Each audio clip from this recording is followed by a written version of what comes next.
Y'all like a zoo, a bippity boo, a bippity boppity boo. Ah, don't ever call me again. Come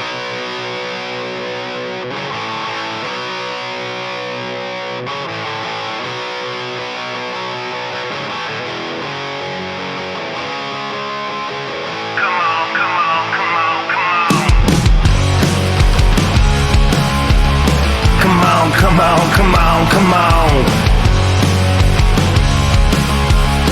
Come on, come on, come on, come on, come on. Kitty, kitty, always look so pretty. Won't you tell me what you wanna do? We got 100 million miles to fly, and there's no time to worry about the other shoe. Cause if it's one thing, then it's another. And we can spend a lot of time being cool to each other. Cause baby, if you smile at me, then I'm smiling at you. And I did it all before, so we would already know. Nobody ever wanna go until they're ready to go. You baby wanna have a good time, and I wanna say, hey, I'm so happy everyone could be here, baby, and I wanna say, hey, just so lovely every time I see you now, and I wanna say, hey, let's get ready, it's a big, big party now, and I wanna say, hey, I'm so happy, baby, I'm so happy, that's what I wanna say. Come on, come on, come on, come on. Come on, come on, come on, come on, come on. Kitty, kitty, always look so pretty. Won't you tell me what you're doing here? We got 100 million fires to light, and there's no time to wonder if the coast is clear. Cause if it's one thing, then it's another. And we can spend a lot of time making fools of each other. Cause baby, if you're crying for me, then I'm crying for you. And I did it all before, so we would already know. Nobody ever wanna go until they're ready to go. But baby, wanna have a good time, and I wanna say, hey, I'm so happy everyone could be here, baby, and I wanna say, hey, it's just so lovely every time I see you now, and I wanna say, hey, let's get ready, it's a big, big party now, and I wanna say, hey, I'm so happy, baby, I'm so happy, that's what I wanna say.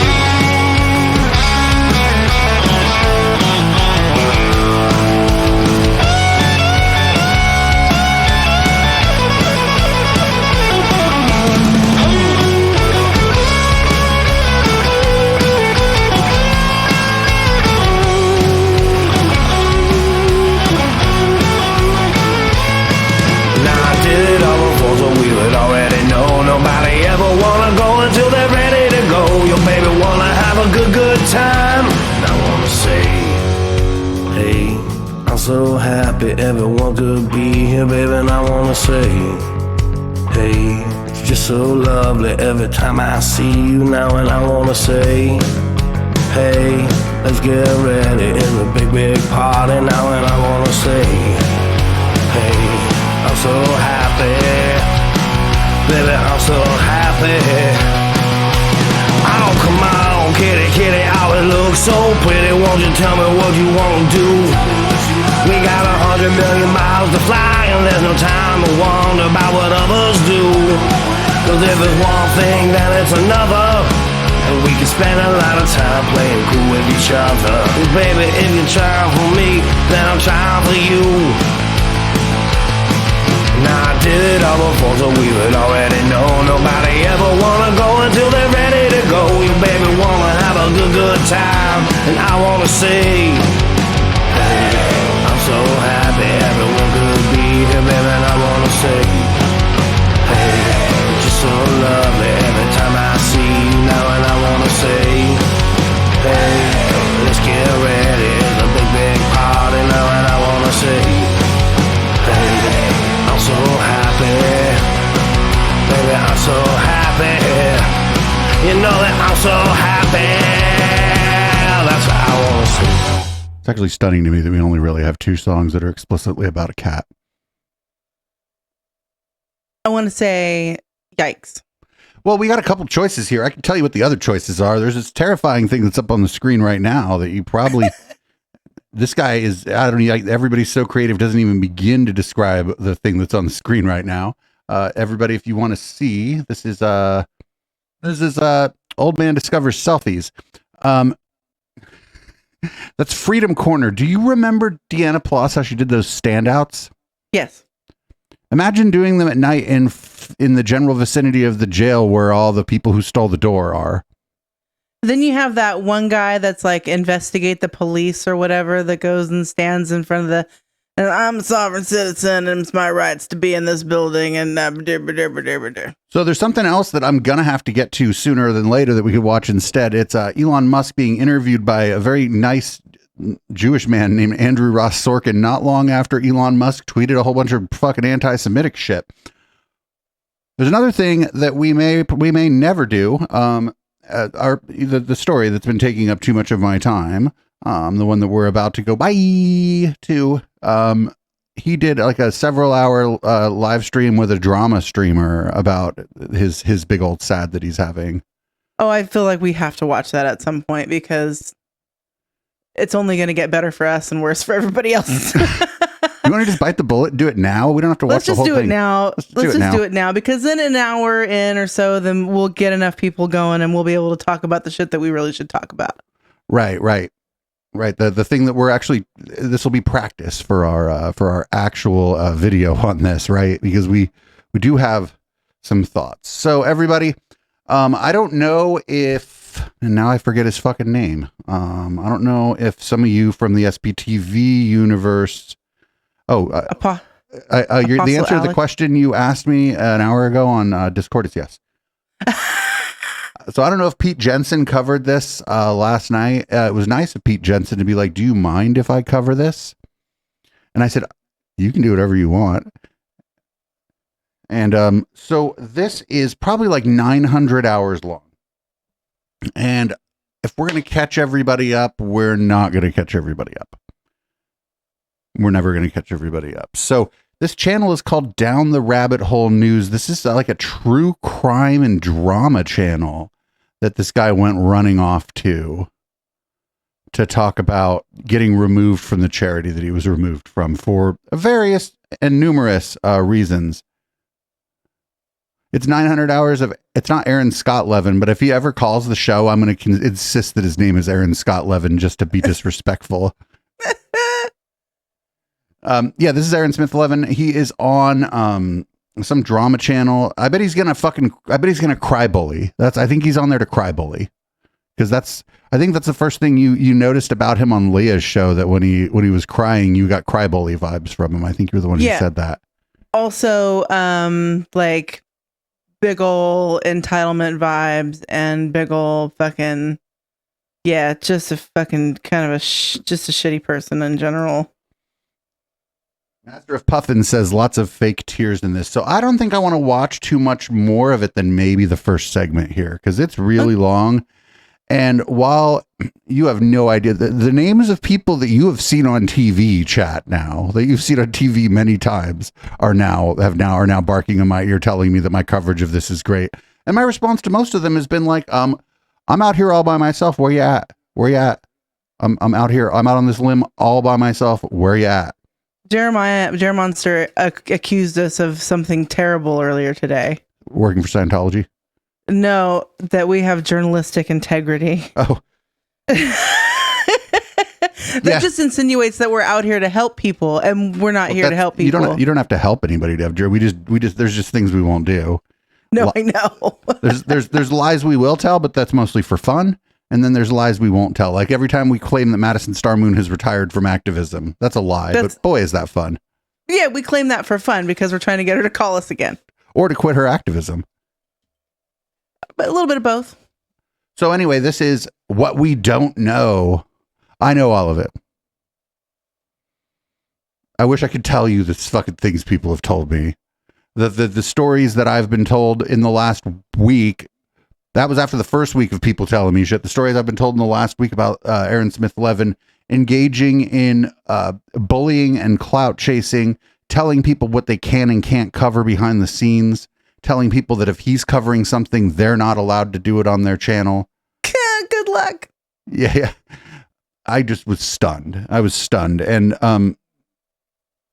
just absolutely stunned. And a certain old lady about to fucking throw this guy under the bus, I think. Oh, I'm here for that. Can that certain old lady do it on our show? Probably not. Anyway, let's go with this. What we don't know. Let's chat with Aaron Smith-Levin from Growing Up in Scientology. Our music's way better.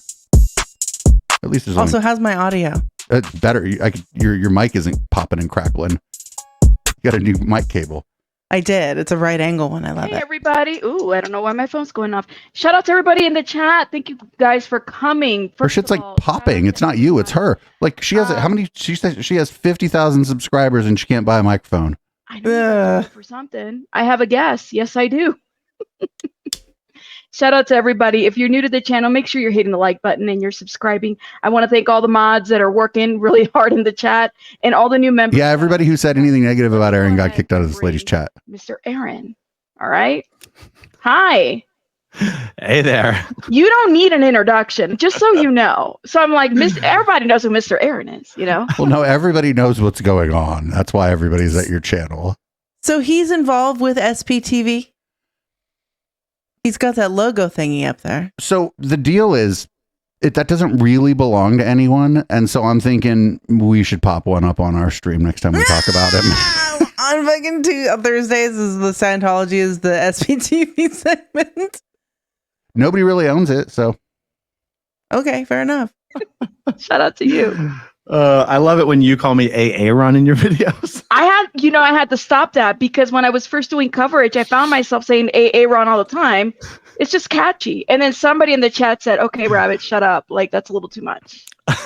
So it is. Anyway, I just want to start by saying how much I've loved your coverage of everything that's been going on. It's actually been really, really helpful to me personally to see it. And yeah, she's been fucking words I can't say on Twitch. Oh, perspective on how things are viewed from the outside. And riding something. Little Tarzan action. Little Tarzan action. Video that I did, but I didn't. But I meant to. But really, thank you. I appreciate it. And as somebody as an outsider, right? And as I was explaining to Sterling, some of us don't know the lingo. Some of us watch you guys and are learning as we're going. I kind of had my doubts about doing coverage because I don't know the dynamics other than what. Well, then you shouldn't have said nothing, Rabbit. You should have sent people to my channel because I not only know about Scientology, everybody been talking to me since I wrote that article in March. Everybody. I'm waiting for a Leah Remini to fucking hit me up at this point. Be like, can I talk to you off the record? I would be like, absolutely not. You were talking to me on the record, but we can not talk about this. I just want the clicks. You're showing. So I hope, like, my part of me was saying, I hope I'm not overstepping, but this is truly just an assessment of the situation. Maybe not knowing all the facts, but hearing and feeling all the feelings that were coming from you. Well, no, the facts are what's like, he was kicked off of a charity that does good work. The facts are right. I don't give a fuck how he feels about it. This is business, baby. Yeah. And yeah. When you ain't good for the fucking product anymore, then bye. This is also leading to believe this guy doesn't have any friends. Like, there's nobody in his life because, like, shouldn't he be talking to his friends if something bad happened to him? Maybe he doesn't have any friends. Maybe he's one of those people that's like, with that meme that went around the other day was like, imagine talking to somebody without microphones or a camera or just sitting and chilling.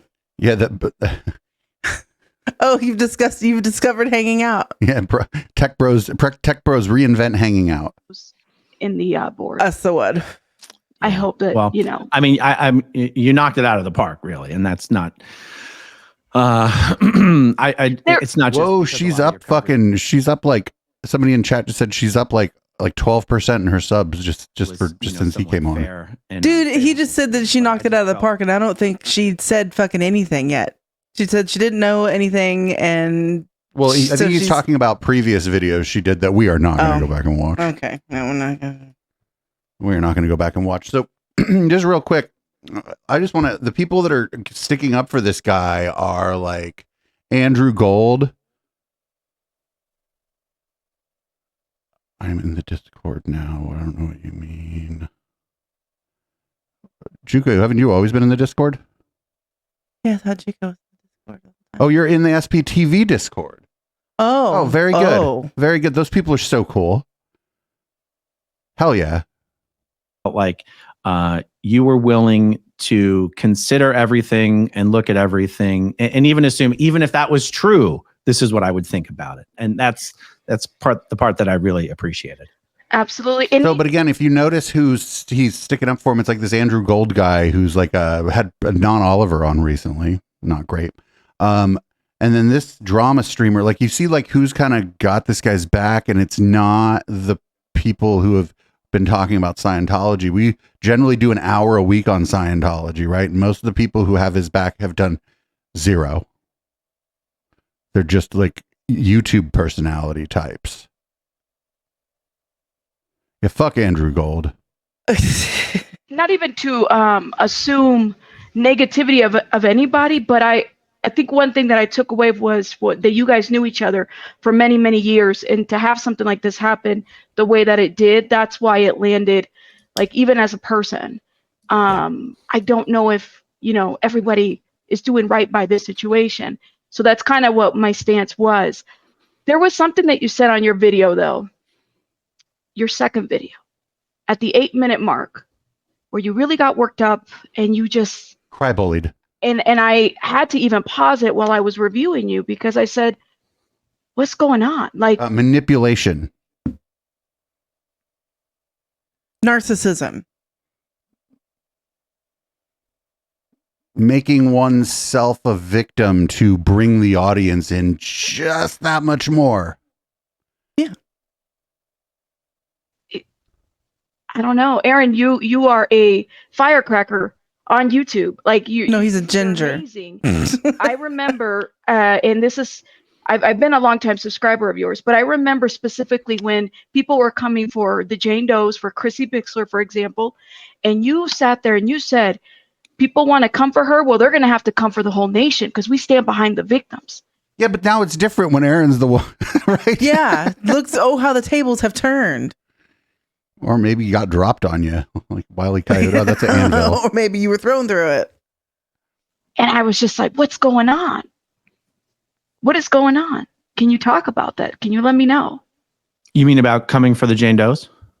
No. No, come on, dude. We know what she's to. Come on, dude. Typically, I'm gonna get hella mad at this. We're not gonna watch too much of this. I'm gonna fucking start throwing things. In the video, like, it just felt like you just got so worked up, and I just wanted to get into. What did I say? Part. When you were reading the letter. Yes. And there was a part where you were. Quick, somebody ordered me a display off of Amazon, just a small one, like a 22-inch display, in case I put my fist through the one in front of me. That was put in the Aftermath Foundation statement. And I could hear it in your voice that you got worked up. What's up, Flying Syringe? I hope you're doing well. This is not the fun cat today, but I'm glad you're here. And I think it left a lot of us that do support your channel kind of like, what happened? There is a lot that I guess you haven't said, and I'm kind of curious to know. Okay. This is what he did in that other video. He kept clearing his throat. Let me clear my throat. Let me clear my throat. Angel Text 3, thanks for the follow. And before the show started, Media Wench, thank you for resubbing. Were you continuing your gift sub, or did it finally run out? No, I finally ran out, so I had to do it again myself. But I've been subscribed for 40 months. I think the only person subscribed longer than you is Risto. I know. But there's a couple. There's a couple in there.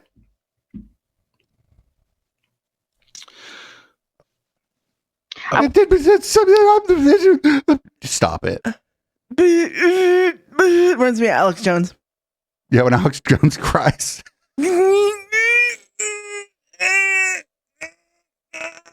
I may or may not have been religious. Flying Syringe might have some thoughts on this when things change up a little for her. I'd like to hear. Flying syringe. Once things in your life become more closer to back to normal, I'd like to hear what you have to say about all this. Actually, I want you to breathe and take your time. Just breathe. oh, just shut up. Okay. You're talking about the 5-year thing and my marriage thing. Whatever you can get into. No, the 5-year thing in his marriage. I don't know what anybody else is talking about. I'm talking about his behavior starting in the late summer of 2021 when he was running for office through about probably today, actually, up until current time. That's why we were thinking ongoing trash baggery. We were thinking about we're still going to do it. We're going to make our first edited video about this saga, but we can't. It's not over. This is going to keep going. I thought it had a shelf life of about a week when it started because I think this is all just going to blow over. Like, I mean, like I said, Aaron, right? Whatever you can get into. I don't want to put any words in your mouth or anything. Yeah. So, okay. Is that some insecure about masculinity shit that he's doing? Because it's more of a grunt than a clearing of his throat. It's like I need to think about my lie before I start telling it so I can be 3 words ahead of my lie. A caveat here. I'm very short on sleep and I'm just going to... Cocaine is a hell of a drug, allegedly. I'm probably not in the best headspace, but we're going to... So all that is an excuse for if he says something that he hasn't said already, or he like changes his story or whatever, that he can blame it on something else. I don't even, somebody in the chat mentioned body language experts. I don't even believe in body language experts, but boy, would it be fun to have one on the show right now. Yeah. I'd be like, listen, you're probably full of shit, but can you reinforce my pre-existing beliefs on this, please? Everything I have been blackmailed about over the last 5 years. Oh, nobody blackmailed you, friendo. What we saw was this, and we saw a circling of the wagons at every turn. That's a very interesting word to use because that insinuates that somebody had bad information that looked bad on him, that was bad enough to tarnish his reputation, which is supposed to be so fucking spectacular in his own mind, right? 5 years ago, not 2, no, 5. But if he just means that him and his wife are separated, that shit just happens to people. And if the only problem with that, if you're a public figure, is just that you may hide it or whatever. Right. But, oh man, I can't even fucking motherfucker. I need to start fucking emailing people and be like, listen, you need to unembargo some of the things you said to me. All right. We need to lift some of this embargo. Everything I've tried, people have tried to humiliate me or shame me for, and that I've never defended myself on, has been out of a respect of my... Oh no, my wife. Is it his wife, his kids? My wife, my kid. He's yawning because he's tired. This is come on, man. Just give this man a fucking Oscar and get him out of here. Just give him the Oscar, give him the Tony, give him the Emmy, whatever the fuck he needs. Give him the Scummy. Not the Tony. The fucking theater is a little probably not into it. What would Alex Stein say? My wife's privacy. Okay. Yeah. So about 5 years ago, if you guys separated, you could have respected her privacy by saying, I'm having a bit of a rough time. My wife and I are separated and I don't really want to talk about it. It's a personal matter. Boom. Now nobody even thinks about it. Done.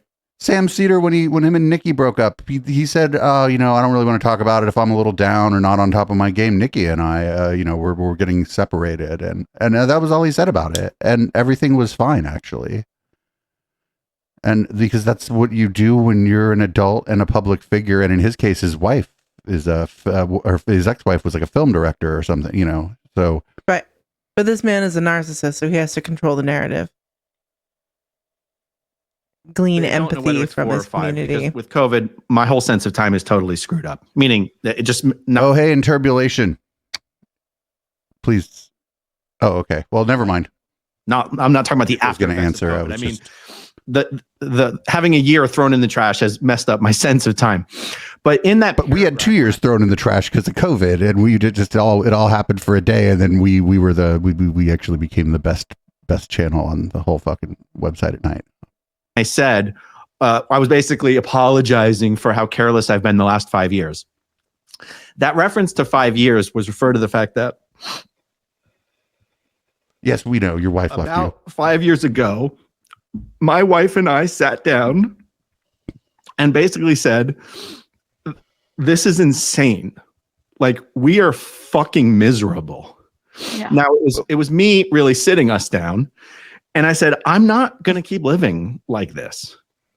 We are miserable. We have nothing in common. We barely enjoy each other's company. Oh. Man, this was 5 years ago. People, I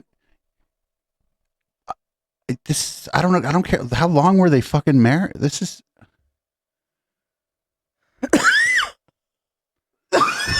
Right, like he's way more upset about this than that JF Garpy guy is about his fucking wife. That's because JF Garpy killed her.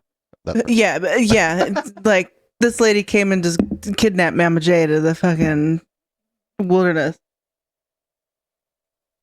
And we said, and we both know that if we did not have kids, we would have been divorced 5 times already. Well, no, you probably would have just got divorced once, maybe twice. It happens sometimes. True, that's true. I mean, honestly, and here's the thing. People are going to go, "Oh my God, it's so terrible. Oh my God, it's so terrible." Guys, my wife and I got married after knowing each other for like 3 months 20 years ago. This is not a sad tale. We should now. He's like look at him code switching, going in and out so quick. Yeah, that's some fake bullshit. Look at how quickly he like code switches from the "I'm sad" to the "I am explaining exactly why I am put upon." Yeah, look at that look on his face right there. He didn't even have to clear his throat that time. No. He might have been like, I didn't notice it, but it wasn't like. For keeping our nuclear family together for 20 years. Yeah. We got married in the Sea Org. We met in the Sea Org. And by the way, the only reason it took us 3 months to get married is because her seniors wouldn't approve her to marry me until I disconnected from my father. So like we would.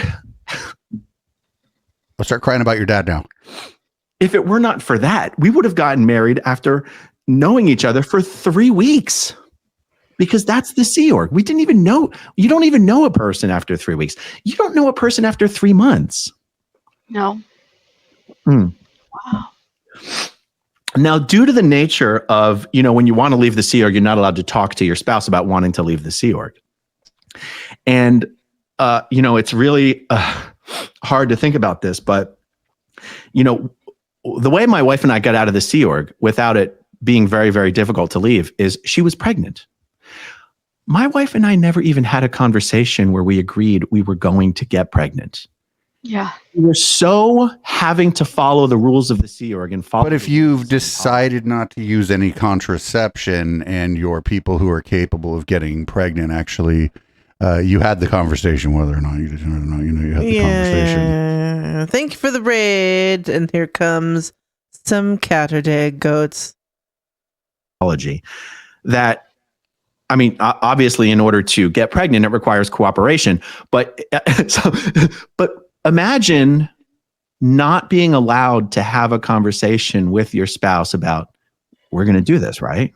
Absolutely. Imagine having it to be, you do something. He's gone like 90 seconds without crying or clearing his throat. This is amazing. You do a little thing and see. It's a carefully orchestrated little dance of like, we're not going to say what we're doing here, but we both know what we're doing here, right? My point in what I'm saying right there is we didn't even have communication at that stage of our marriage which is a little odd because Scientology says that they help you with your communication skills. Right. It's supposed to be the way to happiness in your marriage, in your life. to create a family.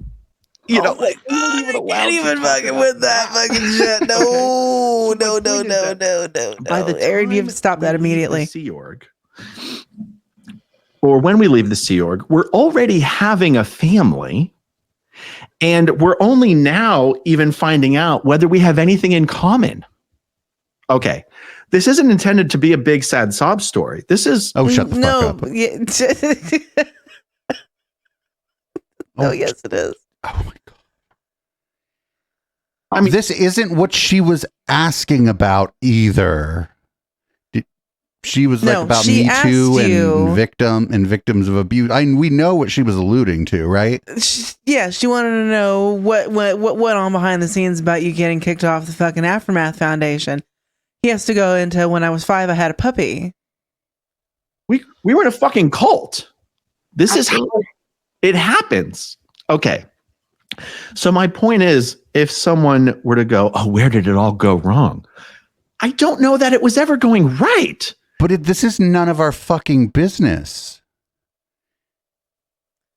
Yeah, that has nothing to do with what she asked you. Nobody fucking cares. No wonder he wants to be in fucking politics. He ain't got a whole lot of nothing to say. We were just doing what we needed to do. Okay. And, you know, my wife and I both were raised in somewhat turbulent home situations. I was raised by a mostly single mother. Do not have a lot of fond memories of my childhood. We are both phenomenal parents and Oh, love of course. our kids to death. Yeah, Our this is kids great. love Yeah, us to death. you're discussing your family's dirty laundry on a YouTube drama channel where your kids' friends are likely to see it. Great parents. Yeah. Literally nobody knows who this chick is. Death. We are great. We are great with our kids, and our kids love us.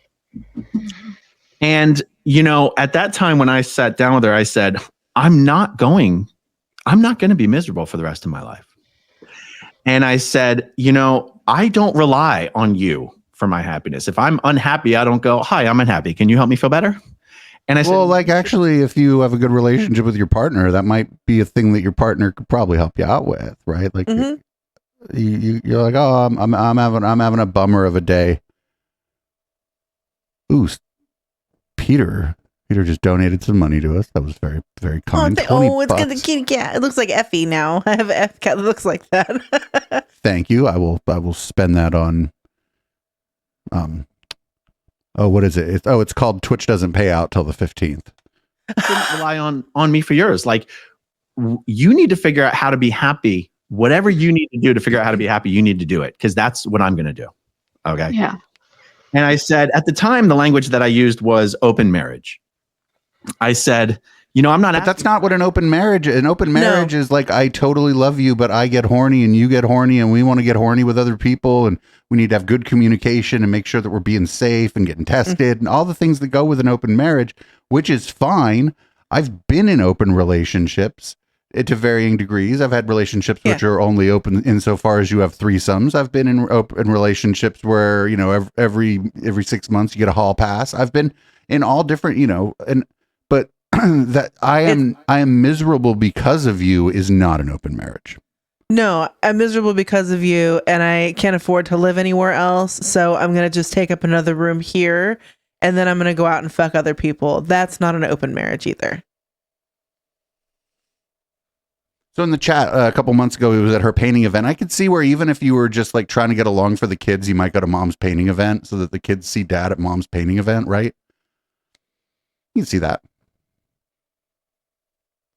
Because I want us both to be able to see our kids.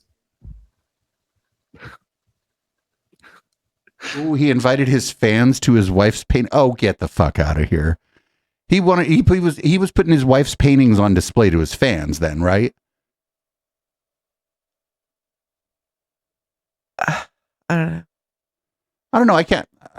If they were in a good relationship, he'd be like, "Oh, I have a pretty big platform. Let me mention your painting event on my YouTube channel so we can get some people there." Yeah, that's great. But if you're having your fans brigade your wife's fucking art event, then just to gawk and fucking point and laugh or just spectate or whatever, then that shit's fucking weird. able to see our kids every morning and every night, and there's really nothing that's more important to me than that. And I couldn't even imagine having our kids to decide who they were going to spend Christmas with. I was like, I can't even imagine that. But you could be completely separated and fucking all spend Christmas at mom's house, and dad just dips out early and is like, hey kids, or Christmas Eve, spend Christmas Eve at mom's house. Dad takes one for the team, goes to Christmas Eve, do Christmas morning at dad's house. Mom takes one for the team, shows up at fucking Christmas Day at dad's house. Like, come on. Even broke people can figure out custody without having to fucking sponge off the other one and do weird fucking what's it called? Passive aggressive fucking bullshit. Yeah, the word on the street is he hasn't even really talked to his kids about what's going on, and here he is like on YouTube fucking putting it all on blast. Well, how old are his kids? I don't know, but there's like an if they had kids, they're at least 5, right? Because he said that his wife and him, so there's an age appropriate way to talk to your kids about this stuff. Right. I think 5 years old. Oh, they're young teenagers? Oh, they know. They're seeking this stuff out, probably. Or they don't, like, just because of algorithms, it just gets fucking fed to them. And yet I have friends who have divorced and have kids. And to be honest, sometimes the kids freaking love it. 2 Christmases, that's amazing. The kids win with all the toys. But our kids were much younger then. Mm-hmm. And the fact is, I have always worried whether we were doing more damage to the kids by modeling a somewhat unloving partnership to them. Yes, of course you are. Of course you are. I wonder if he still doesn't believe in therapy. Because he really needs it. Well, him and his wife, when they separated, there are probably like relationship specialists who like are their job is actually to help parents navigate this stuff and figure out like co-parenting situations, right? That's got to be like a niche within therapy. I'm pretty lucky. Then we would be doing by then we would be doing to them by having their parents not be together. And you never know the right answer to that question. It'd be one thing if we were just fighting like cats and dogs all the time, but we don't. I mean, there was a period there when, I was declared, she was being declared, she was going to lose her family, where things were very, very bad. There was a lot of yelling going on in the household. Oh man.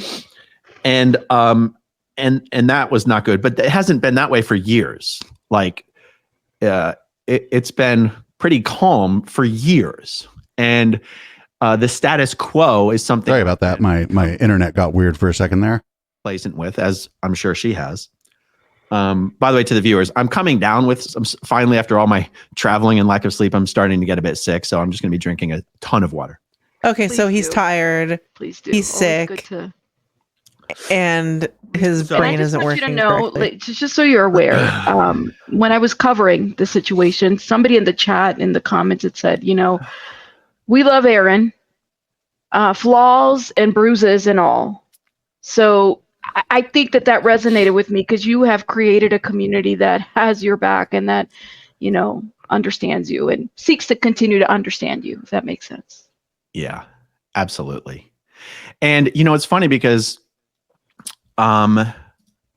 Mark and Mike know exactly about my marital situation, and they have for many, many years. So part of my upset about all this has been them acting like I'm somehow behaving immorally or betraying my wife and my daughters. Mike Rinder used that exact language. Aaron has betrayed his wife and his daughters and his family. He used that. But what was the context if he even said that at all? The elephant in the room is that we're the only ones talking about the elephant in the room. Yeah. No, Doug, we got our problems with Doug, but Doug said two things I liked in Doug's stream. One was in regards to the cigar bar. Doug is like, hey, I can't really say that I'm glad that guy kicked his ass, but what I would say is that I'm not glad that guy kicked his ass.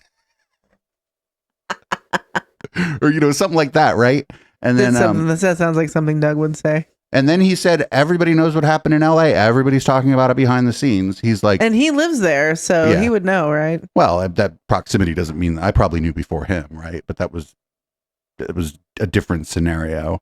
I don't know. Maybe Doug knew before I did, but he was like, everybody knows. And he just briefly I think Doug did a pretty good job. I think he knows who it is. So he briefly summarized what happened without risking like violating anyone's privacy or anything like that. And it was like, now it's us and Doug. We're the only ones who said anything.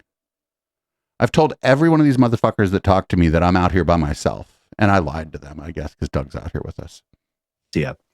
When Luis Garcia stepped down. Okay. And they know goddamn well that for our own reasons and to do what we think is best for our kids and our family, we have essentially been separated but living together for many years now. Ooh, that's really bad. That's really bad. Marriage. And somebody recently, unless you have like a big fucking place where you each have your own wing of the house and maybe you never see each other, then that might be ideal for the kids. But even then, no, you're gonna fight and shit. You're gonna no. Especially teenagers. Somebody in chat was saying the kids are teenagers. Teenagers, you could explain things to teenagers. To me, I was like, what you guys, that's not an open marriage. You guys are separated living together. I said, that's actually correct. Now we do actually have two separate houses. It's just that I don't officially live in the second house. I just spend most of my time where I record is a second house about a block away from where I live. Okay. I own both homes. Oh, he probably holding that over her. He's going to get annihilated in their divorce. Right? Or maybe he's going to get annihilated in their divorce and that's why they still live together. That's what I mean. He's going to get annihilated in their divorce. Yeah. And those guys know that me having relationships with people is not me cheating on my wife. They know that. And they chose to pretend. You've been transparent. That doesn't matter if you're still in a cohabiting in any sort of way relationship with your separated from and not legally divorced wife, and you are seeing people. That is a weird, fucking cultish, fucking hangover, control freak, fucking mentality. Is that I will have my cake and eat it too? Some bullshit. This guy is fucking wacko. To them. Yes. Okay. Everyone in my life knows about my marital situation. Okay. Here's the problem. Not everyone in my wife's life knows about our marital situation. Yep, he's throwing her under the... How do you know that, sir? How do you know? Out of respect for her privacy, that I've never discussed this in my videos. Which you were crying about 7 minutes ago. Even when Scientology has stuff up on the website about me, about Aaron cheats on his wife, I've never said anything. I don't think we saw that on their website. Remember we watched all them hit piece videos on that one fucking thing? I think they were saying the same. I gotta stop. This is gonna be crazy to say. I think they were saying true things about him being a hothead and being like a shitty person and being like abusive. Yeah. I don't care what Scientology says about me. And I and everyone in my life knows that I don't cheat on my wife. We're separated. Okay. And Mike, your living situation is gross. That. Now, Claire didn't know that because I guess Mike and Mark chose not to tell their wives about Aaron's marital situation. Well, that's because, that you chose not to tell their wives about it, and they're not fucking going to go be like, well, hey, honey, guess what's going on over here? That's actually, most couples hella gossip, and that's, okay, that's good. And he's talking about Mark Headley, not Mark Bunker, for anybody. Right. And that's their, now I'm clearing my throat. They're, they're, Why are you trying to dominate me, Dave? that goes to show that they're like stand-up friends. Maybe he's closer to them than, when two people are in a relationship, sometimes people are close friends with somebody and not their partner. So maybe he wasn't friends so much with the wives or whatever. Like, why? It's not incumbent upon them to tell. It's not incumbent upon your your friends to tell their partners your situation. Right. We're not in it to be friends with you to play telephone with our fucking significant others. And when all this stuff, I'm jumping ahead because I haven't told everyone what happened in Los Angeles. Okay. Oh, let's party. Let's party. Oh, but that actually went horribly wrong in Los Angeles. Because you asked me what was the deal with that paragraph. Yes. For the last 5 years, I've basically been living the life of a bachelor. And to be perfectly honest, I've been somewhat careless No, you about haven't. how I go. No, a bachelor has a shitty apartment with dishes stacked up in the fucking in the sink that his wife, he probably makes his ex-wife do the dishes and shit, right? You don't live in no bachelor pad. A bachelor pad is like a 1-bedroom apartment or a house you share with your friends, and nobody's got a significant other or even a former significant other there. He got 2 houses. He got a housekeeper. But also, bachelors don't live with their estranged significant others and their 3 teenagers. Go about doing that. Okay. And I've put myself in situations where people can try to embarrass me or humiliate me. I'm so glad that I started there because Oh, why didn't you start in 2001? Yeah, well, also, he Or just started to get to the point. Now you're going to interrupt him. Also, like, no, not 2001, 2021. I think 2021 is where all the stuff really started to happen, where shit started to pile up with the Aftermath Foundation, where they were like, this is getting a little. But this is also why, like, on a charity board, all these people, they didn't hire, and this is a criticism I have of the Aftermath Foundation, and I think it's a good one. They didn't hire anybody that wasn't everybody's friend. They didn't hire people who do PR and fundraising for nonprofits as like they should. That board should have been at least half people who are not intimately connected with one another, so that they could put the brakes on shit and bring a different perspective to the board. It's fine if you have activists on your charity board, but everybody on that board shouldn't be an activist. You need a couple fucking pragmatists to fucking tell you when to put the fucking brakes on and when to shut the fuck up. Exactly. In fact, I think the president of that board should have been one of those people with experience in the nonprofit space.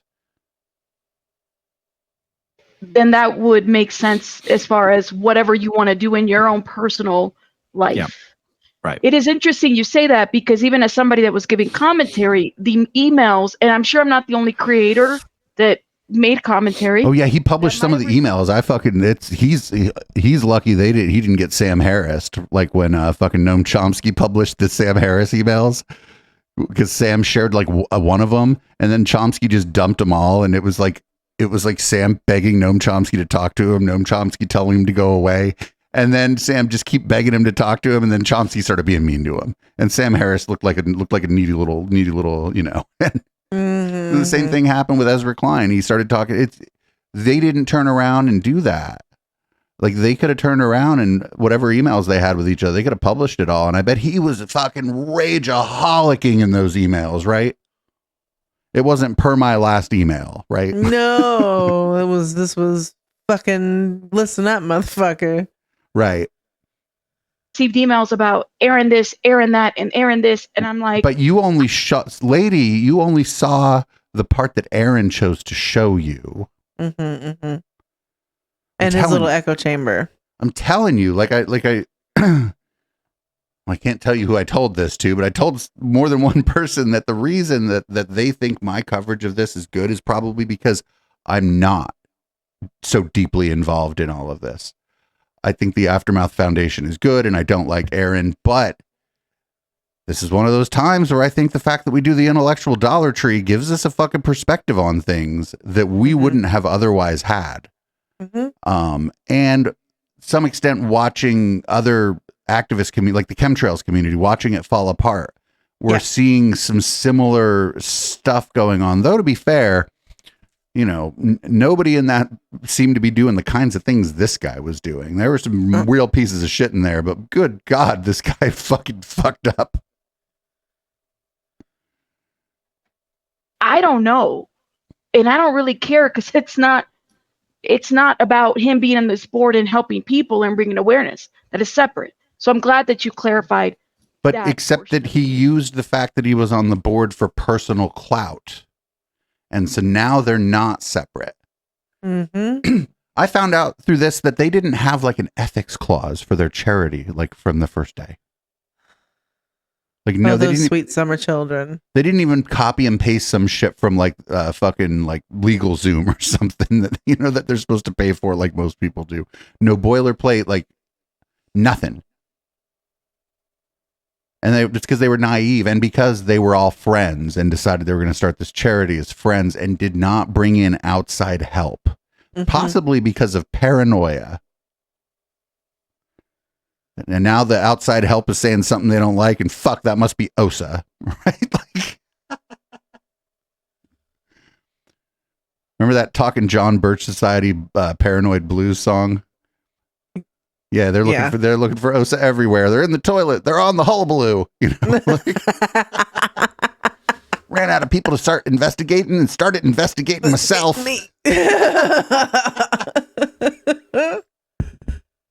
Email for me and everyone That's else. right. That's right. My goodness. Now, it doesn't bother me when Scientology tries to humiliate me. Well, let's be honest. It does. You know what's amazing about all this is Scientology is just sitting there with a fucking with a giant bucket of popcorn that they probably had like slaves at the Sea Org make for them with corn they had the slaves at a Gold Base grow. Like, just sitting there sipping their tea. About it because nobody cares what Scientology says or does. Okay. With mint juleps. But when people are supposed to be my friends, and when people who know that this is something I'm probably not going to talk about want to publish information about, through innuendo, making it seem like I am engaged in what was the word they used? Not misbehavior. They said in May 2023 we received flying syringe. Aaron's. I'm so happy to see you. Anyway, that's all. I'm happy to see you in here. Unethical, we're all happy to see our flying syringe. Like that. And so then that wouldn't be for the board. That would be. Is that your personal life? Yeah. Yes. No, he chose to mingle them. You dumb fuck. Yes. People have assumed because these guys keep talking about unethical conduct and because they're kicking me off of a board because of it, people have assumed, is Aaron stealing foundation money? That's what people were saying. No. Word on the street. What street is the Fort Harrison Hotel on in Clearwater? Anyway, word on the street is that he was being a big shit to people behind the scenes for several years at the Aftermath Foundation too. Oh, you don't say. So, do you want to jump to what happened in Los Angeles? Yes, but let me just ask one more question. So, they're not. She knows. Another 15 minutes. That I understand this, you have a board made up of wives and husbands, all survivors of what happened in Scientology. You don't have your wife on this board, correct? Correct. Okay. The word on South Forest. Fort Harrison Avenue is to understand. All right, where the misconduct and everything came about. Now, so back in the day when Luis Garcia called me with the idea to start the Aftermath Foundation, he's the one who asked me who should we add to the board, and I said Mike, Mark, Christy, and Claire because they would give it the most exposure. In my mind, there's only one thing that really qualifies you to be on a board of any nonprofit that's helping people leave Scientology. You have to be completely impervious to fair game tactics. Is that it? You suck at starting a charity. You can't have any skeletons in the closet. I mean, you cannot care if Scientology. Yes, when I say impervious, you cannot be someone who will cave to fair game tactics. Because if you are, you have no business being anywhere near Marty Rathburn. Period. Okay, that is. And to be honest, when I think something else is going on over. I'm not sure what's going on with Marty. I don't want to be looking for Osa in the fucking under my bed and in the neighbor's garage. board together, there was zero consideration for representation, diversity, or lack of conflict of interest. Conflict of interest is not the right word, but nobody cared about married couples because it was all a formality. Oh, Wait, what? Other No, this is a charity. It's a legal entity that you are responsible for as a member of the board of supervise or the board of the board of directors. Let's just fucking throw Patrick Jones on the Aftermath Foundation. Fuck it. Yeah. Still a better job than Aaron Smith-Levin. to be on the board is we said, this is a group of people who can never be taken down through fair game tactics and could never be turned against each other. How wrong was I? Literally, that was the theory for why we put this group of people together. And I've even said so much when we were doing our SPTV chats together. Right, but that's not a We contract. could never be turned against each other, and we could never be fair gamed. No one gives a shit whether everyone's voting as a group. To be honest, everyone on that board, except for Claire, said, I'll join the board as long as I don't have to do anything. And we said, that's fine. We don't want you to do anything. Me and Luis are going to do all the work. Claire, I don't believe a minute of treasurer this. from the very beginning. So even from the very beginning, Claire was doing something. But operationally speaking, Luis and I did absolutely everything for like the first 4 years. Social media, emails, phone calls, absolutely everything. So we I kind of believe that. about the board. In a way, but also like Mike Rinder had like a really high profile at this. Like this was after Mike Rinder had been on Leah's show. I think he Right, was but I don't working- see Mike Rinder as someone that would be very tech savvy. That's true. Board diversity representation. They were only there to vote yes or no whenever we needed to approve a disbursement of money. That's what they were there Oopsie. for, right? Gotcha. And it was cute. It was like, oh, look, we'll have a nice presented front. Everyone knows these people. Oh, at that time. Oh, Wait, is he just copying to like not like running a charity like in a very dumb way? Yeah, pretty much. first season of the Aftermath Foundation, of the Aftermath show, Scientology in the Aftermath. So Mike, Christy, Mark, Claire, me, and I can't remember if Luis was season 1 or season 2, but I think he was season 1. Everyone was from the first season of the Aftermath Foundation, and everyone of was Scientology in the after. All this is also like blended in with a fucking TV. This is a problem, right? Uh-huh. They should have said, this is a great idea and we need to find some people who can run this. We will promote it. We will work, volunteer for the foundation, but we need to find some fucking competent people to run this. Yeah. Leia, do you know anybody competent to run a charity? And she would be like, I certainly do. friends. Particularly with Mike. Like the people who were in the first season of the Aftermath show is people who were Mike's friends. That was just the nature of the beast, because they're putting a TV show together. They have to have all these stories. Mike is a co. I'm about to put a cocktail together. They're What's never the going to get to the lowest LA thing. Let's bring the people on the show who Mike already knows, and he already knows their stories. That was even more important. He already knows their stories. Right. And so did I get off track there? Oh, the board. No, you didn't. No Yeah, one usually. cared that there were married couples on the board. It wasn't Okay. even a None of this has anything to do with what happened in It LA. wasn't even a thought. And those bylaws where it said what are traditional spiritual values. Luis told me just a few days ago, he's like, I just copied and pasted that from another organization so that we would have something. Like, it didn't matter what was in those bylaws. Okay. Because I said, those why is that bylaws- in there? Oopsie. Those bylaws were not adopted for any reason other than there had to be bylaws. Like, it's my one of these things goodness. where if you want to get rid of someone, go ahead and point to the bylaws. But it wasn't a thing. Nobody cared what was in the bylaws. We just had to have something to create the organization. We didn't create this organization with the idea that we had to protect it from us or we had to protect ourselves from each other. None of that came into play. Oh, man. So then there's this, out of all the bylaws, they pointed to that one. Yeah. Because I'm sure when they finally got to a point where they're like, shit, we got to get rid of Aaron, but we have to have some official way to do it. They're like, well, there must be something in our bylaws about being a terrible person. Let's look them up. And it's like, oh, look, there's something. I cannot. See? All right. Well. Yeah. let's talk about LA. Are you ready? Okay, good. Here's the long and the short of it. Oh. There's a girl who showed up to court. Basically, there's this girl I hooked up with in LA. She spent a few nights with me. Okay. Okay. Just in time, Dave. Woman. Woman. I hate when they do this. I hate when Lady. they do this. Fucking hate when they do this. If she was a girl, you need to go to jail. The third night she spent with me, by the morning, like when she would not let me sleep. Okay, now I already knew that previously, but by the way, it wasn't 3 consecutive nights. I was probably in LA for about a month. I'd have to look at it wasn't 3 consecutive nights. It was just 3 different nights. Okay.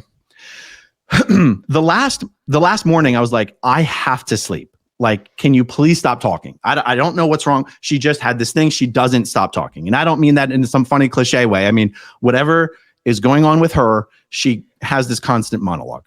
Okay. I said, I think he's leaving out the part where they were doing drugs. Yeah. Some sleep. Please. Can you please just please stop talking so I can sleep? And she wouldn't. And I said, please, if I have to be in court in like 3 hours. If you're not going to let me sleep, can you please just leave? Like, I just need What you was to the leave. time frame that this happened? I'm kind of curious. This is maybe 6 a.m. But at this point, like, how long ago did this happen? This was May 18th. Okay. Okay. Giving some time reference. May 18th. I believe the jury was still in deliberations. I can't recall. Yeah. Okay. The jury was still deliberating at this time.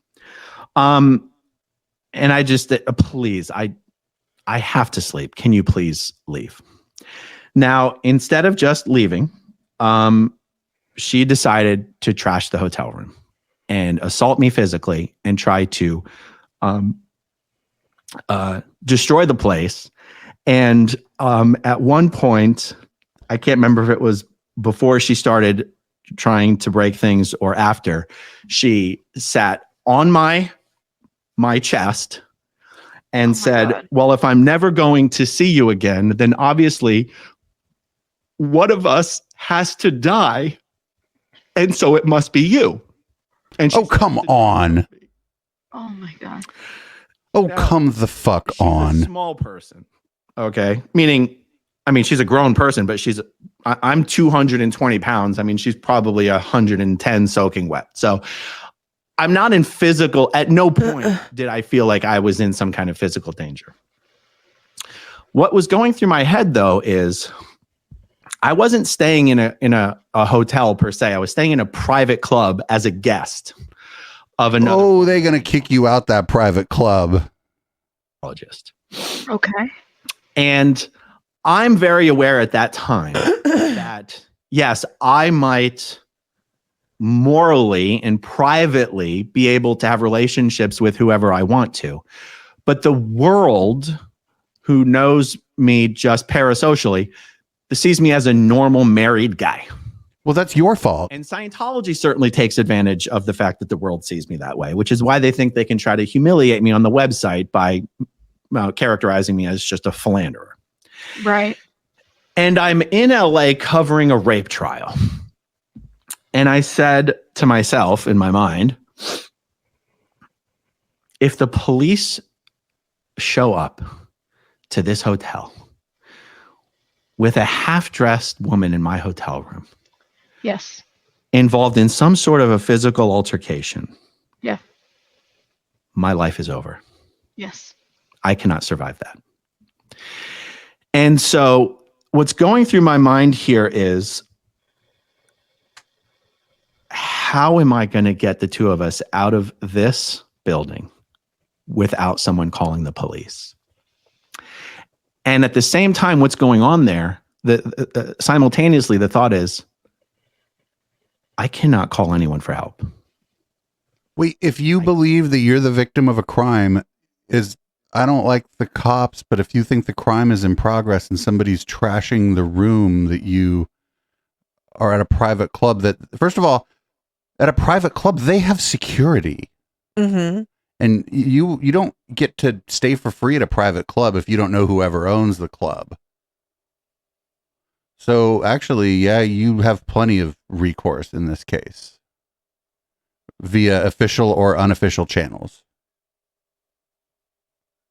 I can't ask for help. This is on. I have to figure this out. Yeah, like somebody in the chat said, you put on your clothes and leave if the situation's getting out of control, if you believe that. The police. I can't call the police and be like, there's someone in my hotel room who's destroying the place. Like yes, you can. And they're likely to believe you because the cops don't believe women very often. They believe. Last thing I can have happen here is for the police to show up. This is the LAPD. So, Yeah. And we know the connection between LAPD and Scientology. Oh, get the fuck out of here. They don't know who he is. No. Just because he's got like 250,000 YouTube subscribers doesn't mean that the average pig knows who he is. No. Okay. Okay. And also, I'm a big guy. No one's going to believe that some tiny little woman is abusing this big guy. Yes.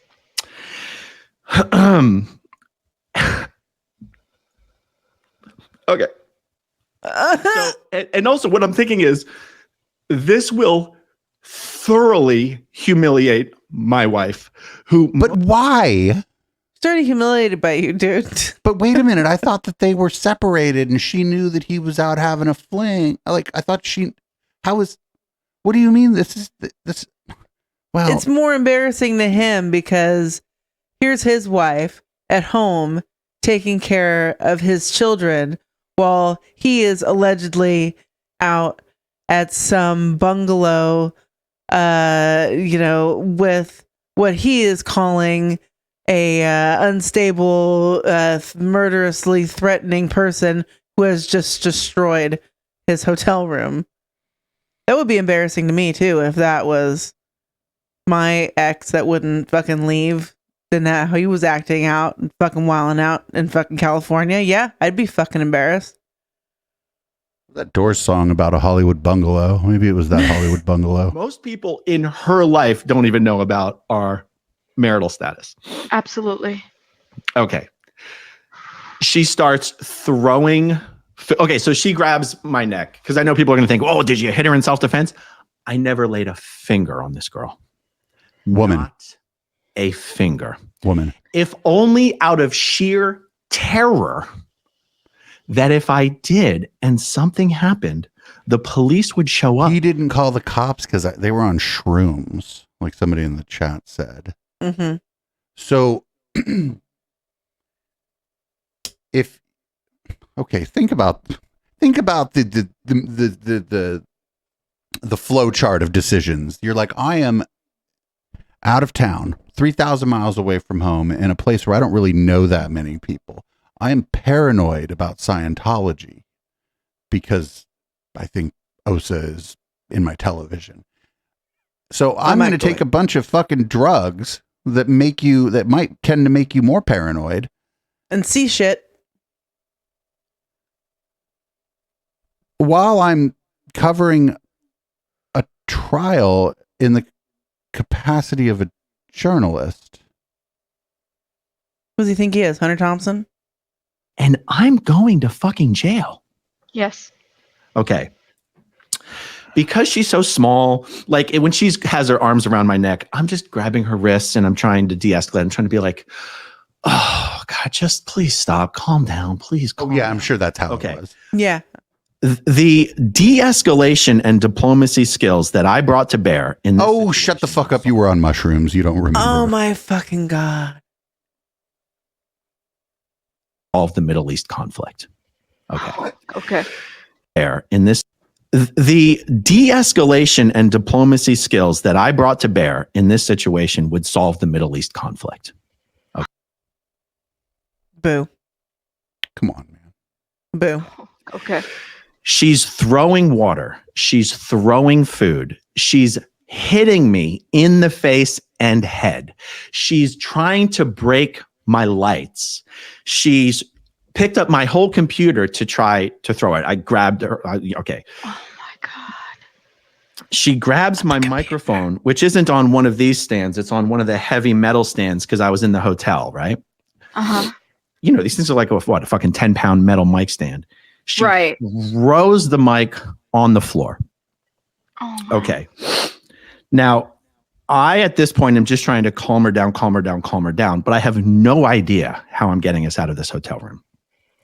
Okay. You can leave. In fact, the way you handle this, if he's telling the truth, which I'm a little skeptical of his version of events here, but if this happens, you're having a hookup in a hotel room and somebody just starts fucking wiling out on you, you leave and you call the police and you say, I've left the room that I'm staying in at this club. I hooked up with someone and they're freaking out. There's an unauthorized person in there that will not leave. Right.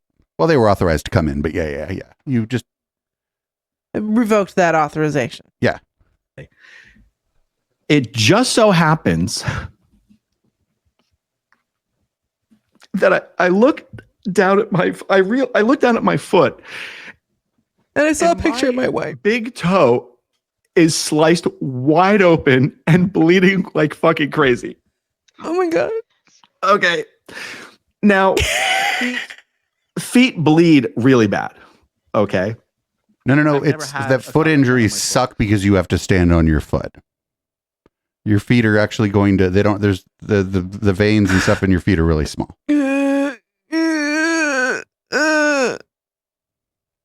And I couldn't see the cut. I could just see blood all over my foot. Don't step on a bee.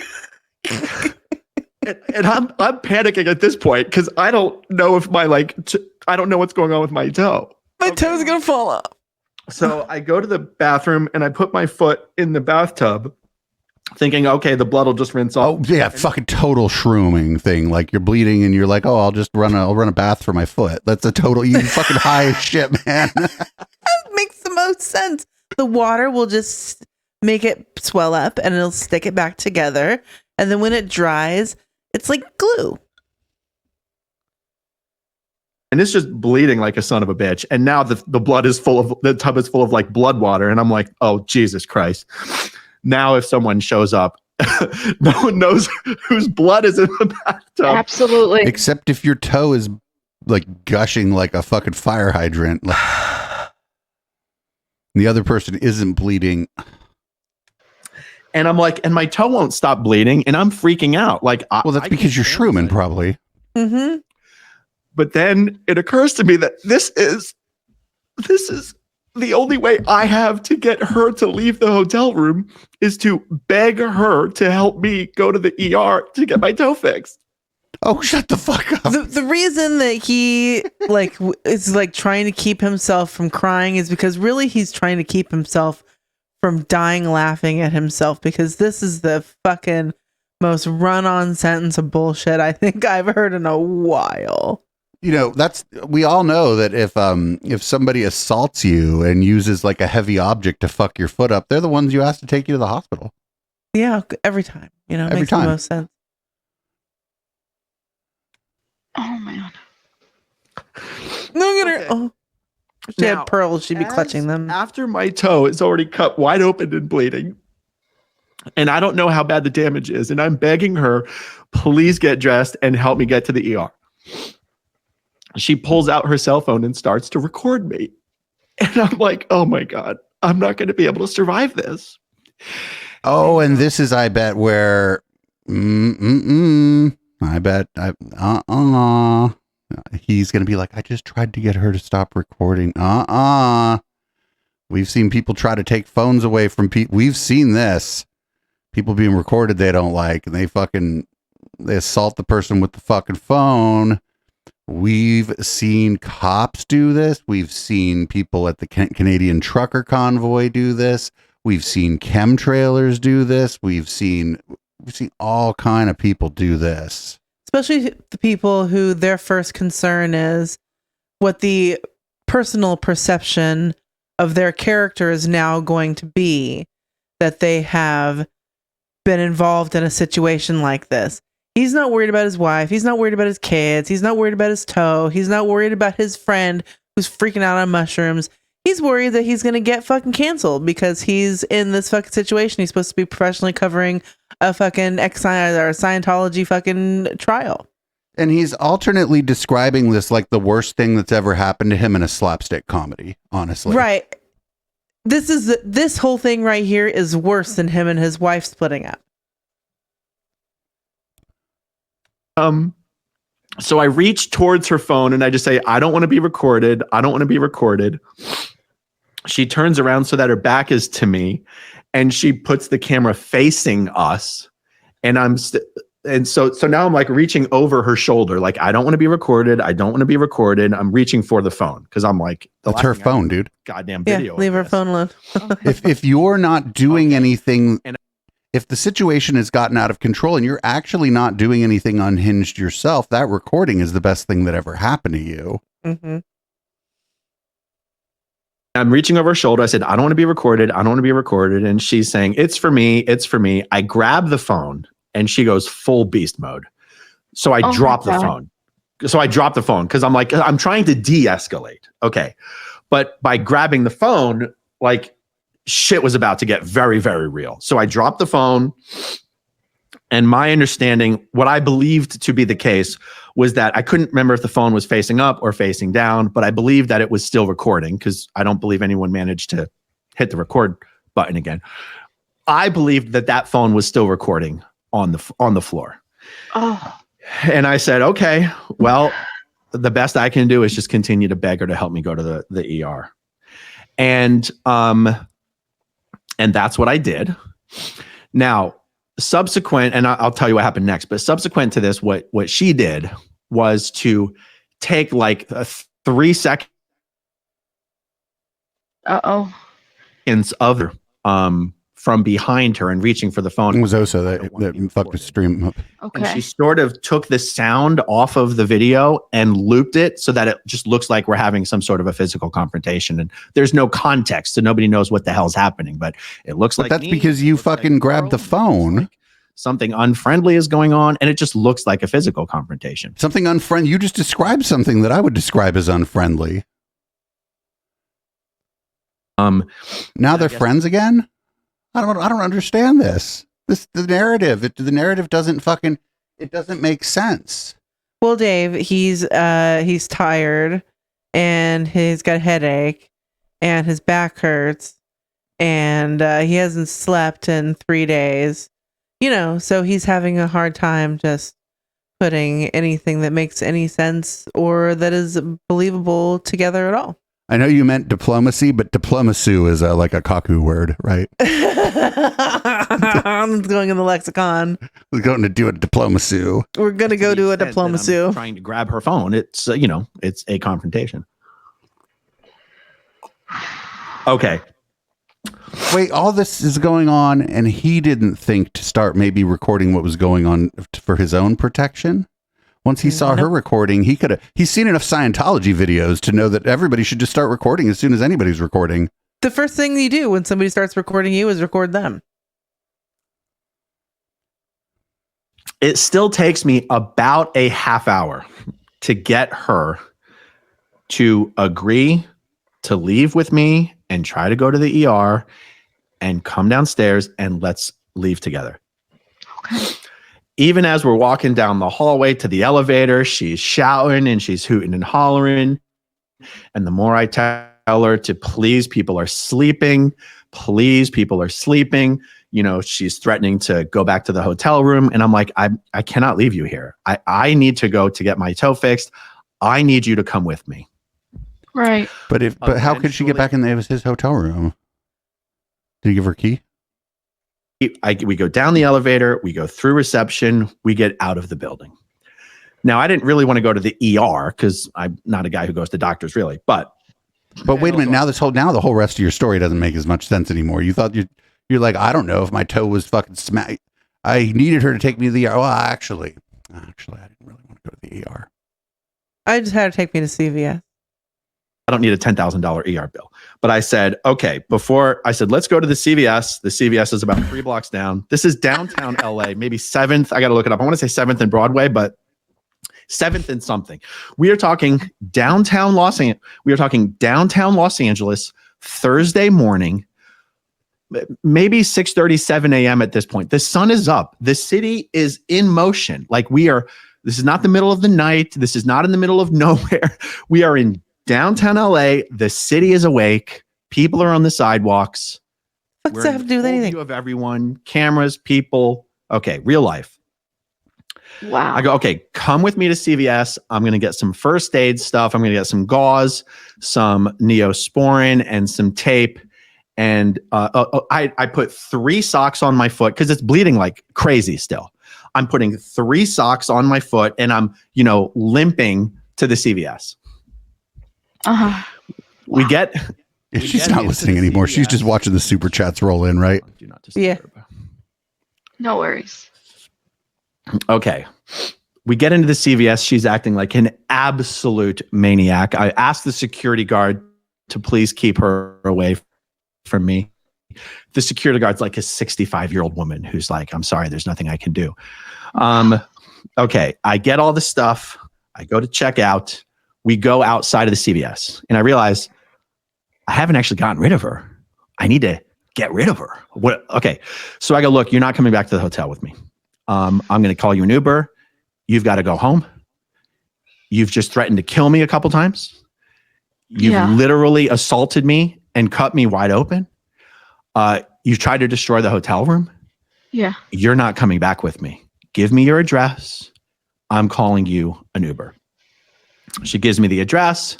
I call the Uber. It takes about 10 minutes for the Uber to get there. As we're waiting for the Uber, she's, am I really never going to see you again? Please, I've got my arm out. I'm like, stay away from me. Do not come near me. You stay away from me. I'm asking people, because the city's open, like businesses are open, on the streets of LA. You'll have We get it. It's LA. It's 7 a.m. Shit's open. There are fucking artisan cupcake shops and places take fucking wheatgrass shots and stuff. Away from me. And they're like, we can't get involved. Wow. Oh my goodness. Okay. She goes, am I really never going to see you again? Am I really never going to see you again? Please, I just want one last kiss, one last hug. Is this really the last time I'm going to see you again? And I'm just like, stay away, stay away, stay away. As the Uber is pulling up, she goes, just give me one last kiss. And she jumps on me and puts her arms around my neck. Like, if I recall correctly, she's sort of behind me here, right? But she's got her arms wrapped around my neck. She's basically hanging off of me. Okay. I grab her wrist and I go like this to get her off of me. And she pulls like one of these LeBron James flops. Uh-oh, did we freeze? Are we good? Can you see me? Yeah, your internet's going in and out. I can see you, Aaron. Can you see me? Okay. I can see you. It just looked like I was glitching for a bit. You were glitching for a minute. So all I did was pull, she's a small person, so she has small wrists. So, and it was probably made worse by the fact that she probably was not supporting all of her weight on her own feet because she's kind of hanging from me. Okay. Right. So I grab her wrist and I pull it off of my neck. And she does, and falls into the building that we're standing next to, which was the CVS that we were just in. Oh, now, this is one of those, downtown LA buildings, like everything's like sharp edges and marble or granite or whatever. And she falls and she stumbles and she falls into the building. And I see her head hit one of the corners of this building. Oh my gosh. Okay. And my first thought was, oh, fuck. That actually looked pretty bad. Meaning the impact actually looked pretty bad. And my second thought was, this is my chance to get away. And she just cracked her fucking head open on the side of a building while the fucking Uber driver ostensibly was sitting there watching this all go down. And he's like, oh, shit. Maybe she's unconscious. Maybe I'll get in the Uber. Bye. Oh, my God. The hotel. Okay. I hear her start screaming my name and I look back and she is up and running after me, screaming my name on the sidewalks of downtown LA on a Thursday morning with the sun shining And I'm like, I'm in a fucking movie right now. Oh my God. I start running away from this 110-pound girl. Bleeding toe. I'm sprinting 3 socks down on. the streets of Los Angeles away from someone who's pursuing me and screaming my name. With a bloody foot. Well, I've got the bloody foot. She apparently, Now she would hit have her head. a bloody head. Well, Okay. on the hierarchy of needs, And I'm thinking to myself, no one's going to believe a word of this. No one's going to believe a fucking word of this. This is insane. So I get back to the hotel and I get back up to my room. By the time I get there, she's already sending me pictures of the cut on the top of her head. Look what you did to me. And I'm like, wow. Now, at the time, I'm still being a little naive about what the fallout of this is going to be. I just block her on everything. I just block her number, block her on Twitter, just everything. She, within hours, she is texting and emailing and Instagram messaging everyone who's ever been on my YouTube channel. Hundreds and hundreds and hundreds and hundreds of people in my Facebook group. Oh my God. All of the Aftermath Foundation board members. Now, the email to the board members was specific. She emailed the board members too? Oh, yeah. Here's what's you're going to find amazing. She emailed the board members saying, and this is almost verbatim, Aaron beat the shit out of me in his hotel room with his fists, blood and bruises everywhere. She said, I would never involve the police because I wouldn't want to get Aaron into trouble. All I want is for him to be removed from the board of the Aftermath Foundation. And you go, no, like, yo, without saying too much, he's lucky. This in this case, like, he's lucky that she's like an anarchist. You don't trust the police, none. Don't want to do nothing to do with the police. Don't like them. Don't trust them. Mm-hmm. This would have been some Becky, some maybe a future Karen. This would have gone very badly for him. Mm-hmm. On its face, it's absurd. On its face, it's absurd. Wait. You're saying he literally just beat you up, but all you want is for him to be removed from the board of the Aftermath Foundation. What? Like, even on its face, that is absurd. People have different ideas of what accountability looks like. Mm-hmm. If anybody questions whether that's what the email really said, I will be happy to publish the email. Publish all of The them. girl's full name. Just I don't rage want publish all of everything. everyone in Los Angeles with that. We'll name. do Just call her name. I won't we'll say do the a whole dramatic reading. Her first name is Juliana. Her first name is Juliana. Don't hunt down every Juliana in the greater Los Angeles area. But even if I gave you her last name, there's a million people in LA with this name. So I'm just saying her name is Juliana. And if you're in my Facebook group or you're ever on my YouTube channel, you probably got an email or a message from a Juliana claiming that I beat her up. Now, it didn't occur to me that anybody would actually believe this. And honestly, I just sort of lied to myself that nobody would ever believe this. And so I had nothing to worry about. It turns out Claire Headley believed it. I believe a version of it, and name redacted, and name redacted, name redacted, name redacted, name redacted, and name De La reacted. Also believe it. So, and to be honest, the other board members said, we don't even care if we believe this. There's actually Mike Rinder who said, I don't actually care if Aaron did this or not. Aaron makes horrible, careless decisions. yes. If that's true, Mike Rinder from the top rope being like, listen, this is just another one of these things. And we just, why we keep doing these things? What's with the things? When we all told you that you probably shouldn't have gone on the Rick Wild show, maybe you should have listened. Like all these things, the things, why none of the others have a thing, like a thing over, do a new thing, and then a new thing, and then another thing. Is this behavior is careless and reckless no matter what happened here? You're supposed to be there covering an important matter. And whether you like it or not, your actions there are as a representative of the Aftermath Foundation. Mm-hmm. Yes, that is the correct take. It was just 2 years too late. And if he didn't do this, he'll do something else in the future, and it'll be much worse. And he's going to take us all down with him. And I don't want to be associated with him. Yes. I received messages from hundreds of people asking me, hey, what's up? What's going on with these messages I'm getting? You didn't reply to mine. You think I didn't immediately reach out for comment? Of course you did. Photo and what happened? And are you okay?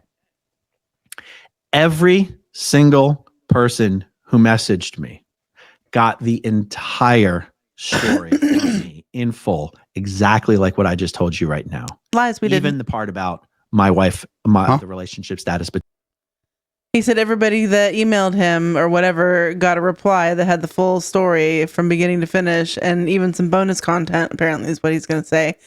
But you didn't. To be fair, this was after I had already written an article critical of his other behavior. So maybe he didn't think I was going to believe him, or not that I wasn't necessarily, that I was going to be less inclined to just take his word for it, and maybe more inclined to take a close look at what he was saying.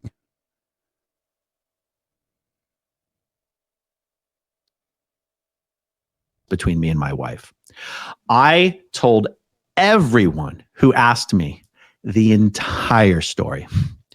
Do you want to know who never even contacted me for 2 weeks to ask me, are you okay? What happened? Mike Render. Are you a moron?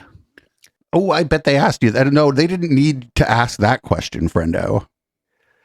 For 2 weeks, I did not receive a single text message, phone call, or email from Mark, Claire, or Mike. They instantly were just conspiring on how to get rid of me because I was such a liability. Yeah, I mean, I don't think that this was the initiating event. I think this was the straw that broke the camel's back. Mm-hmm. Mm-hmm. Mm-hmm. Mm-hmm. You know what? Mike Harp, you know what's great is you'll have to remind me. Because I fucking the Twitch VOD's gonna get nuked because I played some house music what feels like 6 minutes ago, but was actually an hour and a half ago. And the YouTube and Facebook VODs are automatically disappear, but I do keep local copies of everything. So if people bother me tomorrow on Discord, maybe I'll put it on Odyssey. And I'll put this, if people remind me to Monday, because tomorrow I have like a news show to do. And Luis Garcia, who was the president and is a dear, dear friend of mine, is the one who was in touch with me and was serving as a liaison because none of the other people cared at all to talk to me. He was the president of the board, and there was something going on the board for this charity, and that's the job of this person. About it at all. But he wasn't on the board anymore, so why would they just No, he was. He was still on the board. Okay, he was still on the board. That's right. Okay. Yeah. Uh-oh. Now, to me, OBS is frozen. When Oh, people have Is it frozen for everybody else or just me? People have said to me recently, like, you know, even in the videos where you've sort of alluded to this, you still are sort of painting yourself as someone who's done a lot of bad things over the last 5 years. And the truth is, you didn't do anything wrong. Just you were the victim. Everybody, of a check this out. crime. And people, we will be. I'm going to pause this. We will be back in exhibited fucking bad judgment 5 goddamn seconds. Hang on a sec. by hooking up with the wrong person. There's only one victim of that bad decision, and it was you. 69 Mark and Claire nights. and Mike are not a victim of you being assaulted by a crazy girl in LA. They're not victimized in this situation. The Aftermath Foundation. They weren't claiming to be a victim. They said, we can't do this anymore. Mm-hmm. Yeah. Also woman, again, woman, not girl, woman. Say whatever else you want, but this infantilizing of women is fucking so common and so fucking gross.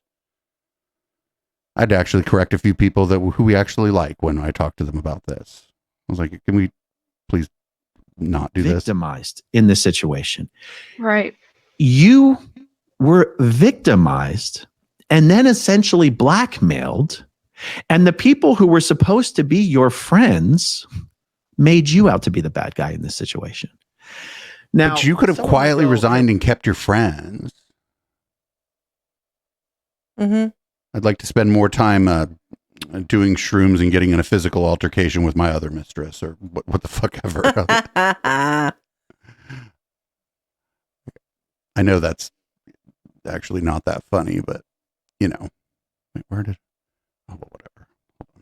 Hey, look, this is just really careless behavior for someone on the board of a nonprofit foundation. Yes, That's You a can have- target. Someone can You're a have your target. opinion about that, but it's like the foundation is just a vehicle to raise money and spend money. It's not an entity that exists to serve as an example of the right way to live, or oh, you misunderstand values, or in a fucking pretty how dramatic way what it means to be on the board of a charitable foundation, sir. We know people, both the councilman and the good wife have both worked on charities. And do you think that either of them would have tolerated this shit? They'd have walked. And like, oh, you just copy and pasted all of your stuff from one existing thing and then just don't care about it at all? Bye! Yeah, they would have just walked. They don't even have been on the board. They would have just walked. Ooh, now my audio video sync on my camera's off. Hold on. Everything Scientology did this. Oh, now my camera's frozen. Hold on. how to it's not some big moralizing thing. Right. And it's like, did I commit a crime there? There's no crime that's committed there. And it has nothing to do with the Aftermath Foundation other than the fact that Mark and Claire and Mike are embarrassed to be associated with someone who is doing and saying things and getting involved in situations that they find embarrassing. Right. That's all that happened in LA. What? Now, I've seen some people speculate of, oh my God, you really got out of town quickly after that. This incident happened on Thursday morning. I didn't leave LA until Saturday afternoon. If I had just beaten the snot out of some poor girl and was afraid that the police would come knocking on my door, I could have gone right to the airport and left town. Right. I was already planning on leaving LA on Saturday if the jury had not come back with a verdict. The Jane Does themselves said if the jury's not back by Friday, don't bother staying. It was costing me no less than $400 a day to stay in LA waiting for the jury. I thought you said you were staying at a private club. What? I thought you said that you were staying at somebody's private club. Or is he paying $400 to stay at this? Now I'm confused. Well, it's probably like parking and fucking transportation and Ubers and shit to the courthouse or whatever, plus food and drinks and mushrooms. Back with That was- Going I to the didn't consider- dispensary. I didn't consider how much mushrooms are as a tourist. Friday, but it was a long weekend. There was no court the following Monday. So I would have been staying in LA even the Jane Does did not think that after that Friday, the Jane Does did not think that jury was going to come back with a guilty verdict. And they said, don't bother. Because you realize I was only in LA for them. They're the ones who asked me to go. They're the ones who asked me to be there. That's why I was there. So when they said, listen, if it's not done by Friday, it's okay. You can go home. That's why I went home. And the jury deliberated for like another week. So thank God I did go home. Aaron, how are you feeling right now that you've kind of... I'm feeling Manic. surprisingly good. Okay. I'm feeling Can I ask you a surprisingly couple good. I got to ask you some questions, though. Please do. Please start asking There's no questions. police It's been an report. This hour. girl never went to the police. Good. That was one of them. Yeah. So this has been over... She's been messaging people, and people... This is a theme that I'm seeing in the chat. Every other question is this a setup? It's a setup. It's a setup. No, that's crazy. Where do you land with that? I don't think It's it's a a setup. For what? Other people who are more expert in this subject than me have said, you have to be the stupidest person on earth to not think this was a setup. And Who? Name the name. I'm not someone who just goes for the low hanging fruit, easy explanation. Oh, it's Osa. I don't blame hardly anything on Osa. It was the This sun girl up. came to the courthouse. Was the The city sun awake? was up. Showed up. She emailed me. She offered to take me out and show me around. She pursued me. So people go, oh, it's such a setup. Even when I spoke to Leah Remini about this, she said, was this that crazy girl from court? I said, yeah. Oh, I don't know. That crazy girl this is that crazy girl who came up to me and wouldn't like leave me alone or shut up. I was like, yeah. She goes, how could you be so stupid? Leah called it. Shout out to Leah. Leah called it. Oh, Ooh, I'm Well, skeptical. I'm sorry, Leah. I didn't just have a line of people outside of my hotel room. And she's like, you're a moron. She goes, this was obviously Osa. And I said, I don't know about this. I just, I don't think that she was, because here's the thing, Scientology hasn't done anything with this. Even the video that was circulating on Twitter and TikTok or whatever, the video that I mentioned of like me saying, I don't want to be recorded. Scientology didn't put it on my website. I believe she's just an unhinged, unstable, mentally ill person. And you go, oh my God, she was institutionalized after this. She was institutionalized more than once before this. I thought you blocked her. Now that makes me sound horrible. Like what? I'm guilty of No, it making bad happens. decisions. I'm guilty of Right. making bad But decisions. that's what the fucking thing from the Aftermath Foundation said that they got rid of you for, was that your repeated bad decisions that reflect poorly on the Aftermath Foundation. Mm-hmm. I'm the one who's the victim of my own bad decisions. I can Not really victimhood so much. It's just chickens and something about roosting. He's a perpetuator of bad decisions. A proprietor of bad decisions. An instigator of bad decisions. understand if the other people are like, dude, you embarrass us. We're sick of people thinking of you in the same thought as us. I don't blame them for feeling that way. Well, then they kicked you off the foundation. I blame them for is making it an Aftermath Foundation problem. Because you know who doesn't give a shit about anything I've just told you? The people who support the Aftermath Foundation don't Absolutely. give a shit about any of the personal. But that's just what they drama told you on the phone, because they were like, Bye, don't ever call me again.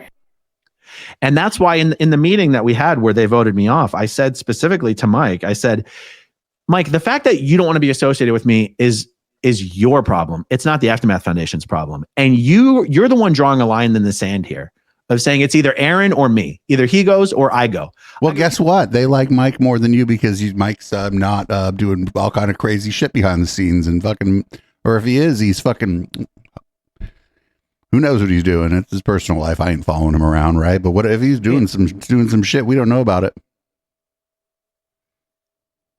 I mean, You could isn't just step down? Mike rendered? He's dealing with cancer though. Oh yeah, during all this too, Mike was sick. Oh God. Oh.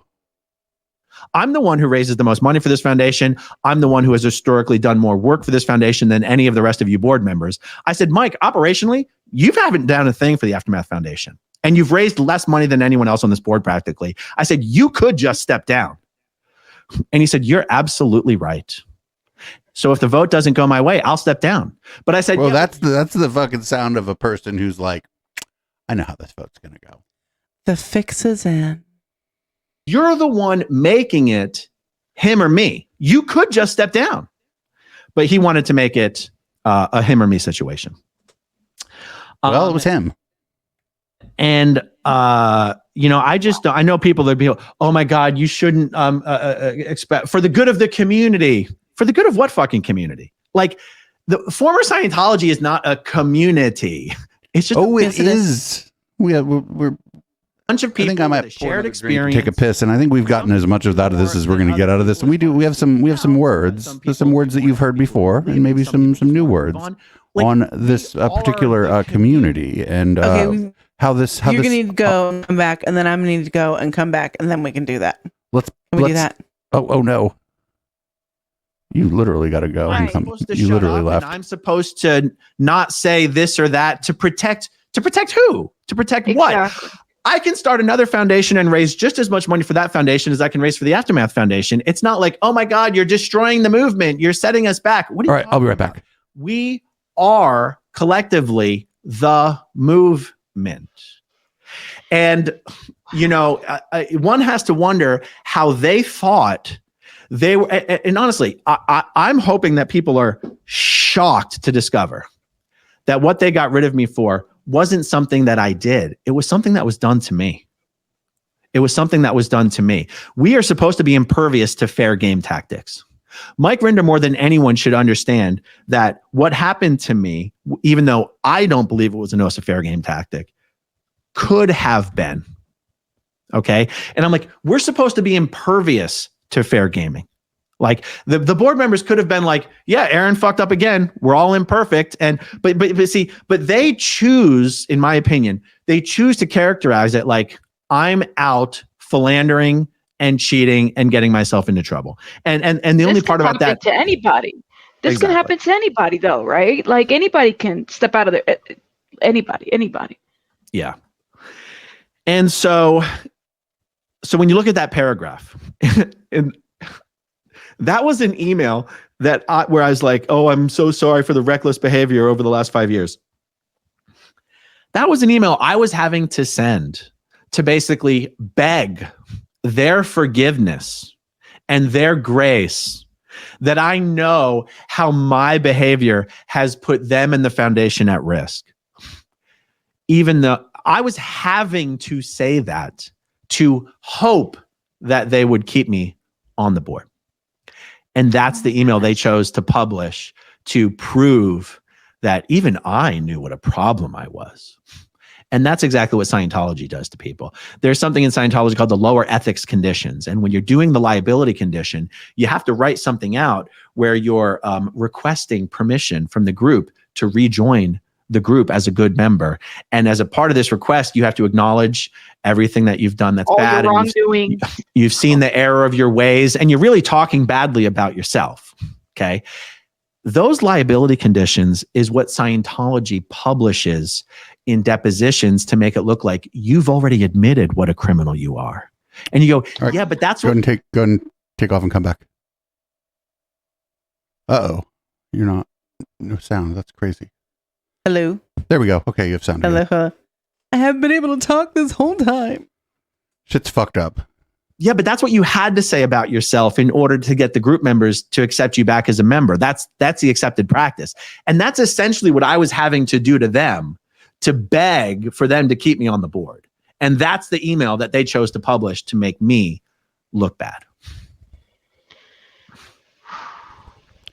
So even if was anyone ever able to pull up that letter to see what language they used? We were alerted to misconduct. I think they said we were alerted to misconduct by Aaron on May 18th. Now they might have said they were alerted on May 19th. By the way, instead of reaching out to me and being like, Aaron, are you okay? Mark Headley told me it ruined his birthday to get that email from Juliana with the accusations against me. It ruined his entire birthday weekend. I go, what? It kind of ruined my weekend as well. You know, but thanks for the care for a friend. You guys didn't even want to know what the fuck happened? And they didn't. For 2 weeks, I didn't hear from any of them. Porcata, thank you for resubbing. That's 13 months. But over the next few days, the board discussed this matter and what to do, including reviewing his history of incidences of misconduct. That's the word. Yes, the history that I've documented them. Yes, of the board members previously. Two Yes. of these include law enforcement involvement. The board considered asking Aaron to voluntarily resign. So even though we might not be going chronologically here, let me offer some additional information. When they said police involvement, that does not in any way refer to Los Angeles. Okay. Okay.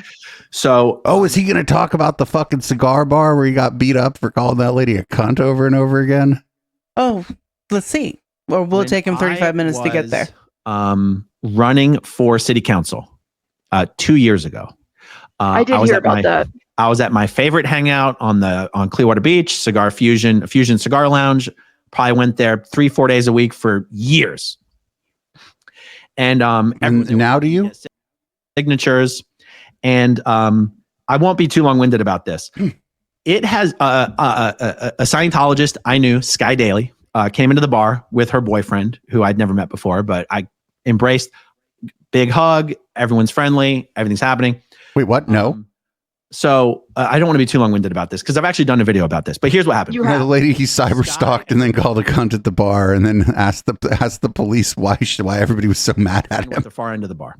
I was at this end of the bar, and there was a stranger next to me, and I was drinking beers. Okay. He was out getting drunk while collecting signatures to run for office. I could see if somebody signs and you know them, you have a beer, right?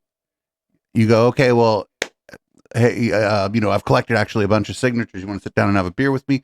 Put your fucking signatures thing in your backpack and you go into I am not fucking collecting signatures mode. A loud talker, even when I'm not having any beers in me.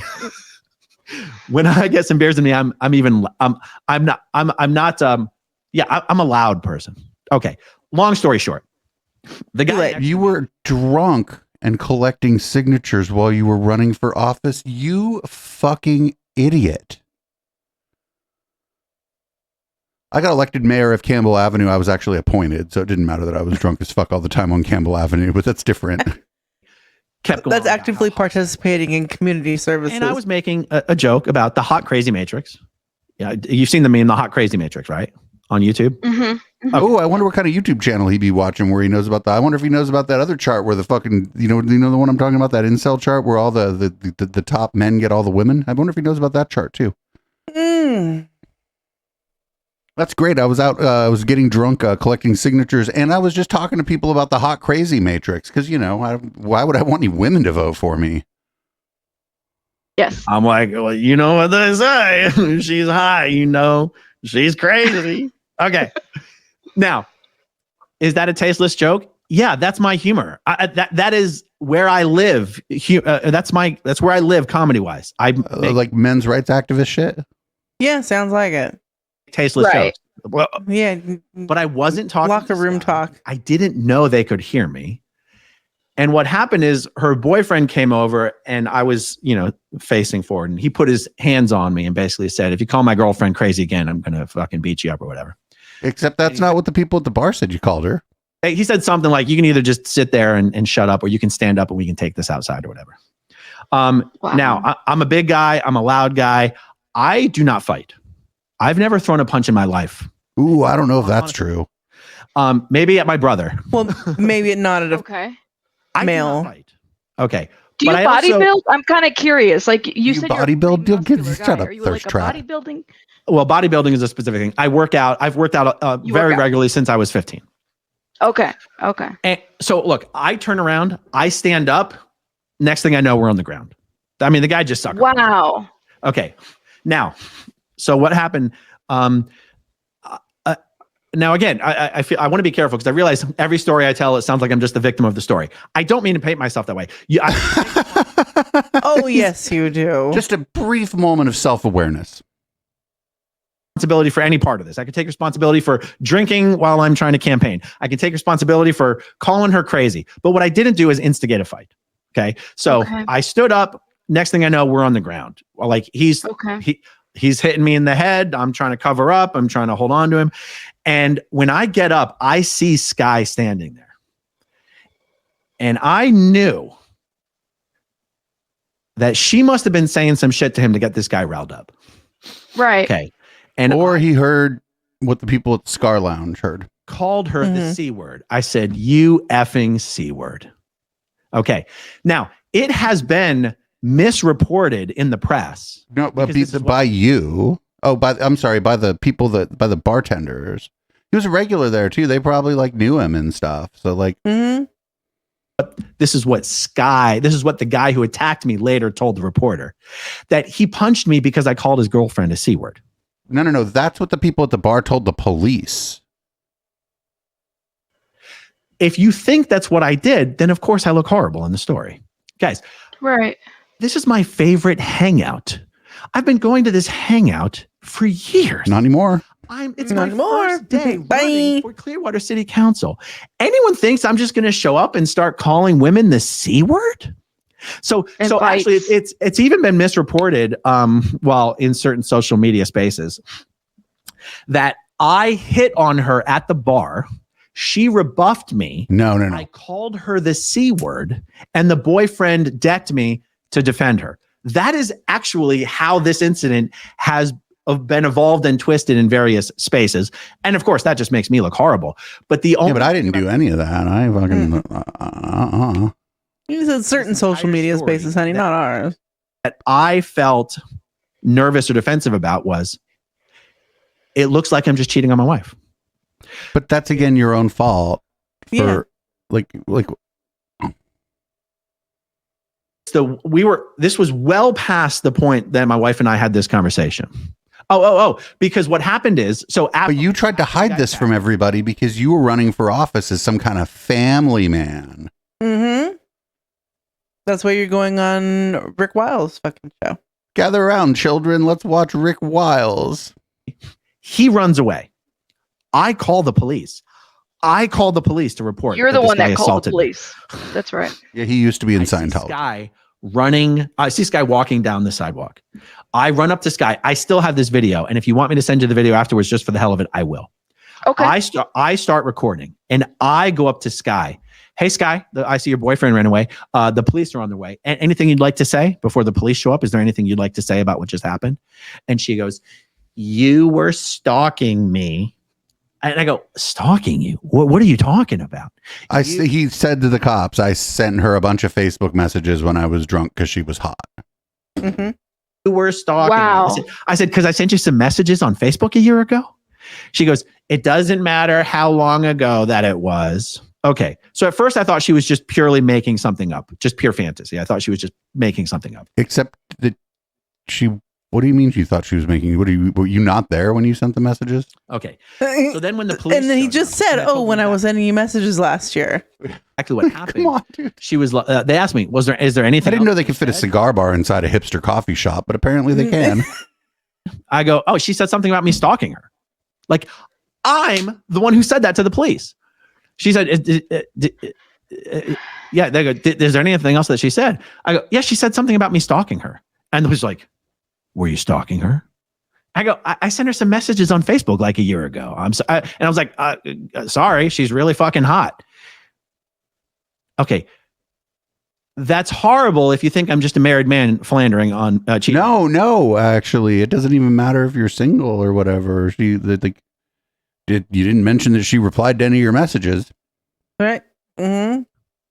It's pretty normal behavior if I'm just living the life of a bachelor or whatever. Right. A scummy Now, you bachelor, might go, but what the hell whatever. happened a year ago? I started to suspect that maybe she was referring to something. So I went back on our Facebook messages. Now, Sky and I have known of each other for many, many years. We've known of each other, therefore, because she's hot. What do you mean known of each other? I know of a lot of people. I don't message them. Yeah. And because she's hot, I felt entitled to fucking hit on her. I would hang out at this place at the beach all the time. We kept running into each other. And at one point, she had called me and was like, hey, so what's your story? What's the deal? What's the situation? Okay. And so one time I was at the bar and I messaged her. I said, hey, I'm in your neighborhood. Why don't you come on out? Now, to me, I'm in your neighborhood means I'm at the beach. I always thought Sky lived on the beach because that's whenever I would run into Sky, it would be at the beach. Mhm. So I'm like, hey. He knew exactly where she lived. And she messaged me back. Now you have to realize at the time that I sent her that message, I was probably already drunk texting her at this point from the Cigar Fusion. So I didn't realize the significance of her response when she sent it to me. Wow. Her response was, how do you know where I live? And I was like, I don't know where you live. I mean, I'm at the beach. Me sending her that message. It sounds like this wasn't the first time he messaged her. Uh-huh. Also, what is he doing? He said that she's in Scientology at this time. What is he? He doesn't think, nobody thinks she was a plant. I mean, I don't think she was a plant either. I think this guy just was wilding out and shit. Yeah. But why is nobody accusing this lady of being a plant? Knowing, I think hey, that I'm he in said your that she was a former Scientologist or something. I don't remember what they said in the beginning. Yeah, does anybody know? Was this at the contemporaneously? Was this person still a member of the cult of Scientology? Come on, I think it was. made her think I was stalking her, and I see. that went right over my head. Except you told the fucking pigs that you sent her a bunch of messages. What are you lying to the pigs and telling this rabbit lady the truth? Who fucking knows? Maybe you are. Always lie to the cops. Fuck it. No, I didn't know she thought that of me. So what actually happened was they came into the bar that night. I had Look at no her idea. chat. She's like, Osa in the house. Hello. Who the fuck do you think that it was Osa going to this drama stream? They're probably watching this video. Scientology's probably watching this. They're just fucking, like I said, eating slave labor popcorn, watching all this. Mm-hmm. 'Cause they're like an evil cult, but it's not like the people in there are stupid. Right. Especially like at the higher up level, the people that are trying to do the media manipulation. Maybe even David Miscavige is stupid, and he's like, "Oh, we need to jump on this." And maybe somebody's like, "What if we don't?" What if we just left this alone and let it play out a little bit and see what happens? This guy had this in the back of her mind about me. She was over in her boyfriend's ear the whole night telling him that I used to stalk her. How do you know that's what she was telling him? What if she was like, "Oh, that guy," right? Like, maybe you don't want the bullshit because she and her boyfriend were just trying to go out and have some drinks. Right. I don't care if she worships a space alien or not. She has every right to go out and have some drinks with her boyfriend. In fact, I'm surprised they let her. I don't know if she was a former at the time or not. I don't know. I should have done more reporting on this. Oh, but like I told Chris Shelton when he freaked out on me on Reddit and then deleted his Reddit account, I'm not a reporter. I'm a talking head. Mm. Wow. Oh my goodness. Now you're like, this is an insane story. And I go, And it's very different than the one that you told the police because you could be arrested for lying about the circumstances here if you give a false police report. Mm-hmm. it's crazy. And so, but what happened? Okay, so when someone says police involvement, and so I'm running for Clearwater City Council. Scientology, and actually, I'm not even sure Scientology is to blame for this one because it could have just been my opponent. Okay. My opponent hears through the grapevine that this altercation happened. By the grapevine, he means FloridaPolitics.com. Yeah. You would think that if you were running for office in Florida, that you might read the FloridaPolitics.com. I don't know if it's, but that's the name of the website is Florida Politics. Thanks, Pete Jensen. You've been incredibly generous. Pete Jensen gave us cash money and then baby throwing money at these people cash money. So thank you. Thank Pete. you. Months later, they request the it didn't even occur to me that everything I said to the police was being recorded. It did not. What the fuck? Dude, that's some bullshit. Get the fuck out of here. Yeah, Pete's Have great. you never watched an episode of Cops in the last fucking 30-something years? This is what happens when you get all your fucking news from YouTube. You don't find out that the police in Clearwater are aware. And we probably watched a fucking city council meeting about fucking body cams in fucking Clearwater and just didn't even care that that's what they were talking about, right? We're like, just get to the Mark Bunker part for fuck's sake. Even occur to me, which is funny though, because in the recordings, they are saying that they're recording it, but you know. Well, you were wasted. This dude was housed. Anyway, they request the police footage of all the officers who showed up. No. It was publicly available on the Florida Politics website. Location at that date and time, and they get all the footage. And the person I'm running against puts all that footage up on a website. We got Lou Lubaru giving out a tier 1 community sub, and it doesn't say who got the sub. Oh, Sharpie Diesel got it. Uh-oh. Uh-oh, now we're monetizing this. Not as well as this fucking down the rabbit hole. Jesus Christ, did you make $1,000 bucks on this fucking video? And sends out postcards with a QR code to the website so every Clearwater voter can see that footage. And The Florida Politics website. The election anyway, which is incredible to think. In my mind, that incident and that footage is why I lost the election. And, Wow. Well, but that's because after she did that, she was like, we're going to leave the Rick Wiles thing alone. C'est la vie. The other incident of the police getting called was like a year earlier. A friend of mine, there's a city north of Clearwater called Dunedin, Florida, and they have a Mardi Gras parade. And a friend of mine's company had a float in the Mardi Gras parade. And I was on the float, just... How do you get the cops called on you from the float of a Mardi Gras parade? I haven't heard about this. Oh, thanks for giving us some new information there, buddy. How do you... Ooh, 69 viewers. Nice. How do you get the cops called on you from the float of a Mardi Gras parade? Exploding beads? I don't know. Anyway, it was my first Mardi Gras. We were wasted out of our minds by the end of that parade. And then we started going bar hopping in Dunedin. And at one of the bars, I got rowdy. And I remember the incident, just for the sake of brevity, I don't even want to get into the incident.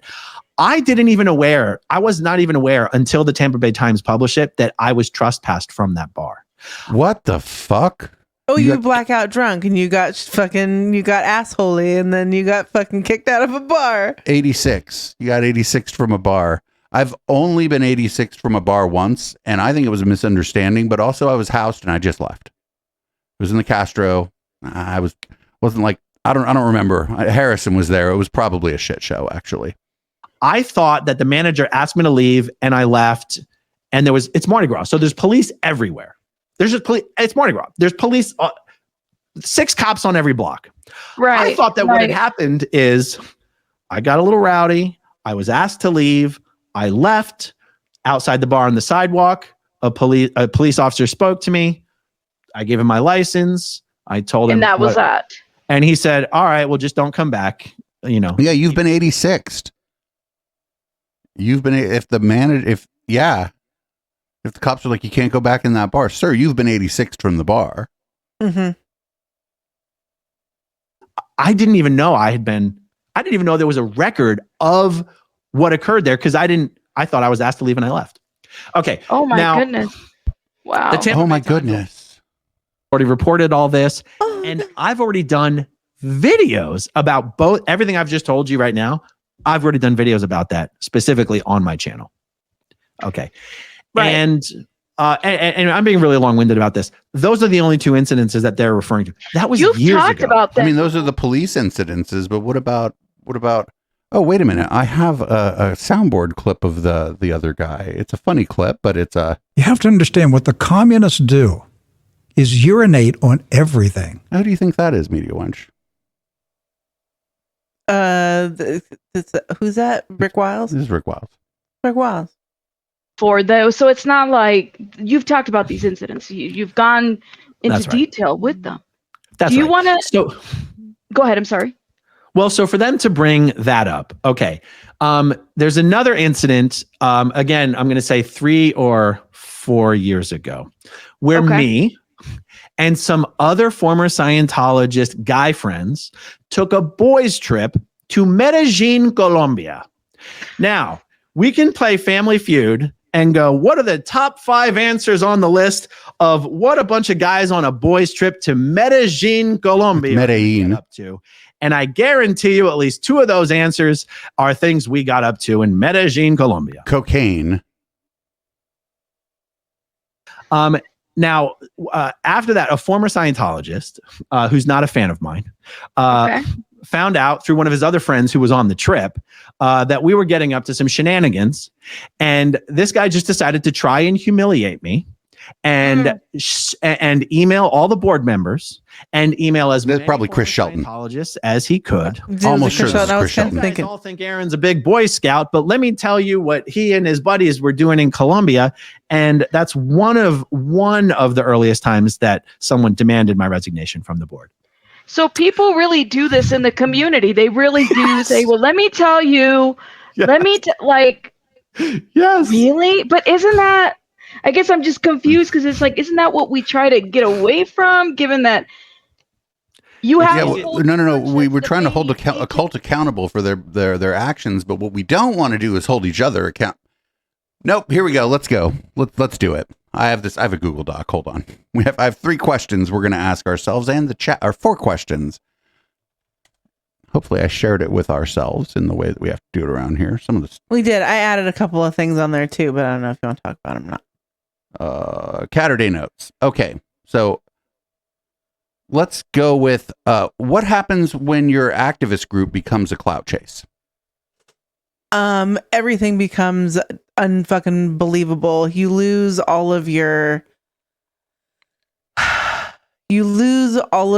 fucking your like truthiness. Your authenticity. You lose your authenticity. It stops becoming about the mission and starts becoming about the people. We watched a much funnier and less harmful version of this play out in the chemtrails community. Yes. Thankfully, there were no predators to our knowledge in that community. Yes. There were no violent people, or at least there were no people in that. Yeah, they were just all ridiculous. Ooh, I'm gonna roll a joint in a minute here. Where the fuck is my? Anyway, whatever. So when your activist community starts to look like a clout chase, everything's going to start being very personal. Yeah, and that's when everything kind of factions off, and that's when all the infighting starts. So, and this dovetails with your question. So we'll do these together. What happens when your analysis of control and demand groups must be apolitical? And your question is, calling yourself apolitical seems to mean you're embarrassed of sharing your own politics, or is there something inherently shitty about them that would damage your credibility? I think those two go together. Mm-hmm. I'm gonna find a nug and start rolling a joint. So start cooking. Well,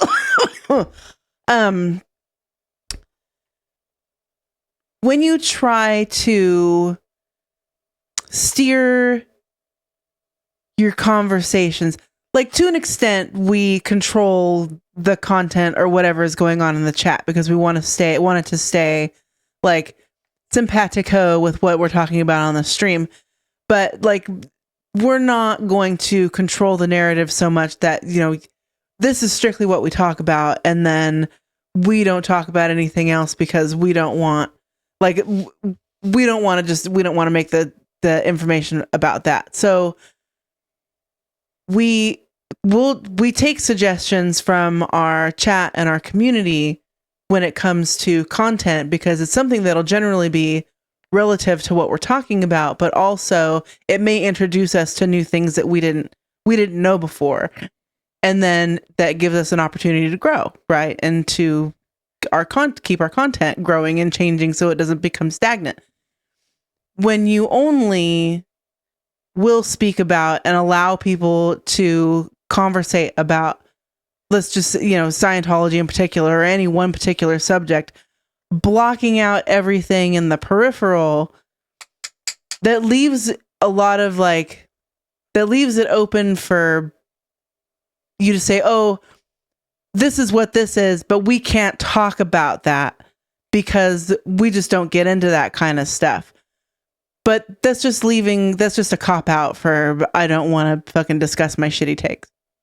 And we're starting to see, and we started to see it earlier, when you do a version of this, it actually leaves you guys open. This is how Chris Shelton ended up on the fucking Trigonometry podcast. This is how Aaron ended up on the Rick Wiles podcast, because now I don't think that they're the same situation. I don't think that we've lost the media wench. No, we've lost the stream. The stream will come back.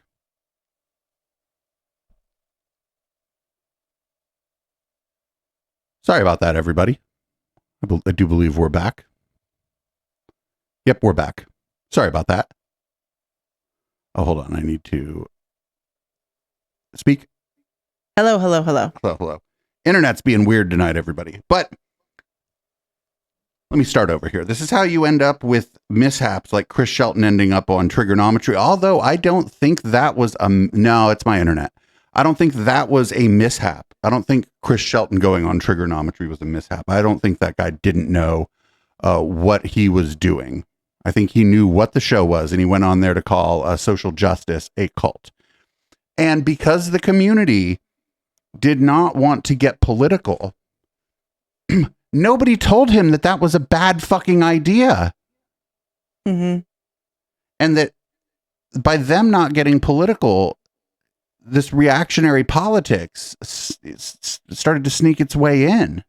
Mm-hmm. And me and HK talked about it, and boy, oh boy, was Chris Shelton mad about it. And then I think with, so I've heard some stuff in the background about the reason that Aaron went on Rick Wiles. My understanding is that Aaron's mother is a bit pilled. Ooh. Mm. But I've only heard, this is okay. only like what I've heard other people say, right? Mhm. And so I don't know his mom, and I don't want to But I'm not going to reach out to his mom. No, but it's Florida, so.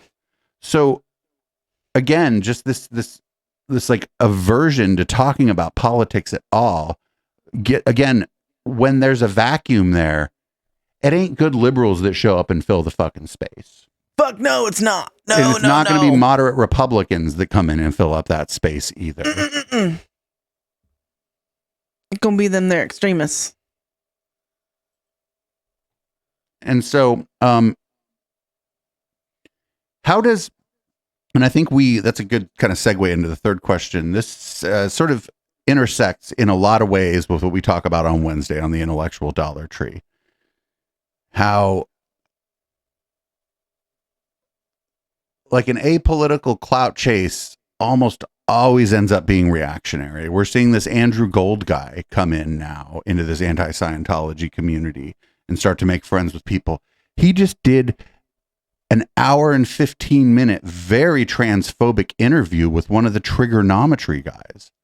But oh boy, you're not supposed to go talk about that in SPs or Us, are you? Mm-mm.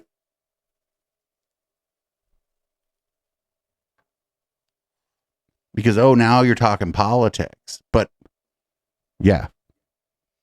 And then this one's really interesting. This accusation where everybody's OSA.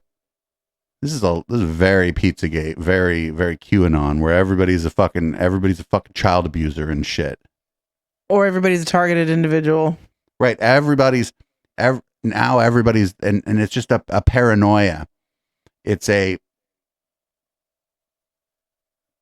again, if everybody's paranoid, you're going to leave open, especially in a community like this where a lot of people have been traumatized by a cult, you're going to leave open again fucking like situations and where people, if somebody comes in and says they have the answers, maybe it's fucking non-Oliver from trigonometry that goes on to Andrew Gold's show. And now you were watching Andrew Gold because he talked to Karen, he talked to Aaron, he talked to, I don't think Tony ever went on there. Also, you ain't gonna see Tony on no fucking trigonometry. I actually like Tony. I like him because he's kind of an asshole and he's like us. But you're not, I don't think and I could be wrong. Was Tony ever on Andrew Gold's show? I don't think he was. And I would suggest to you that Tony's like a liberal like us. He edited the Village Voice for a very long time. If you found out about trigonometry, you probably wouldn't go on there again. But you leave a hole in that fucking, you leave a fucking gap there where nobody's talking about politics, and it's always, and that gap, as we've seen on the internet over and over and over again, it's not going to be filled by me and the media wench. It's going to be filled by Andrew Gold. It's going to be filled by the trigonometry guys. It's going to be filled by these fucking shitty people with these shitty takes who are willing to associate with even shittier people. And I'm not saying that your activist group needs to necessarily be liberal, but my God, if you're going to have like a moderate politics about it, be about it and have a moderate politics in your fucking activist group. And then go ahead. You have to have, also politics doesn't just mean like Democrat, Republican, leftist, liberal, Trumper, fucking extremist. Like, it doesn't just mean that. There's all kinds of different kinds of politics. Politics is just a descriptive word as to like how a society or a group of people is divided and how they're fucking, it's just a descriptive thing. So even if you have like how you cultivate a culture, or you cultivate like a political hierarchy in your group or your community, especially one that is based around people leaving a traumatic situation, limiting how they can speak about it and think about it is very controlling. It is, and you don't want people arguing about politics all the time. But on the flip side, if somebody comes into you like SPs or us with an analysis of authoritarianism, they're going to be shut down. Mm-hmm. Even though the Scientology is an authoritarian group, because that's going to end up being too political. Right. But that leaves also a lot of room to be able to fucking call people out without being like excommunicated or fucking disassociated from that fucking group, right? So you start fucking calling people out like we've been trying to do and get other people to talk about it. They won't fucking do it because it's too political, or they won't come on our show and talk to us about it because of our other political fucking content that they don't agree with. Well, or that they don't want to get involved with or whatever. And that says more about them than it does about us. And just real quick, and people I think in the chat were saying this, as Scientology loses members, because they're losing members, they're not gaining members. What happens when the fucking boogeyman goes away? Yeah. I don't think they're going to cease to exist as an organization anytime soon, but I think we're looking at kind of the end of them ceasing to exist in the way that they did 20 years ago. And then what are they going to talk about?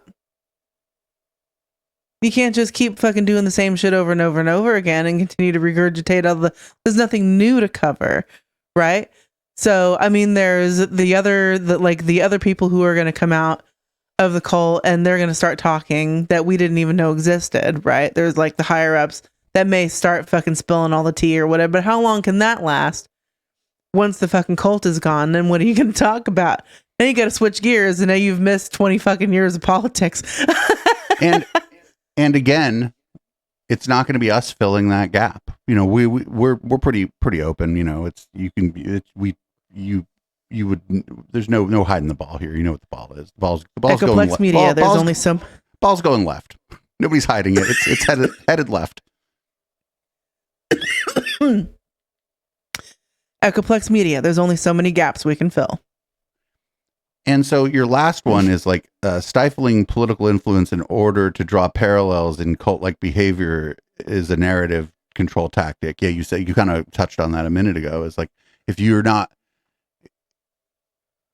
because something is politics and your ability to compare tactics you're going to think about it in the terms of politics, because maybe as you exited Scientology, you started to become interested in politics. Well, what now? Yeah, I just think that being able to constructively and critically deconstruct things, but only a certain way, you're missing like half of the fucking conversation. Yeah, for sure. And it's not just that, it's that like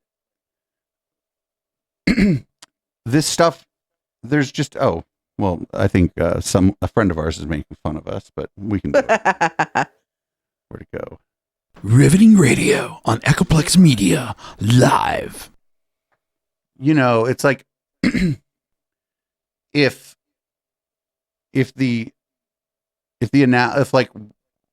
what's playing out right now, if I start talking about it in terms of Gamergate, because we're going to see a miniature version of Gamergate play out from Aaron's people. That's what's going to happen. It's going to be fucked up, and the women are going to be the targets. We're already seeing it. Mm-hmm. We're already seeing it. It's going to be. I think Claire Headley is going to be the one that they're going to go after. And like that's if it's they end up going after the women, then that's political in a way. Because they always go after the women or the queer people. Oh, there are no queer people. They ran Stephen Mango out after he told the truth about Karen de la Carriere, didn't they? Mm-hmm. It would have been a lot better if he hadn't taken like 3.5 hours to do it. That's certainly true. So I think until we put out our edited video about this, it'll probably be pretty concise too. It'll probably be shorter than this live because you and me, we'd be like, it's too wordy. We we can cram this into 40 minutes. Let's party, right? Like, but I think that's it for us here. We're still going to talk about Scientology on Thursdays, but I think that's kind of the end of the line for us on this. It's the other content around here is suffering because of it, and I don't like that.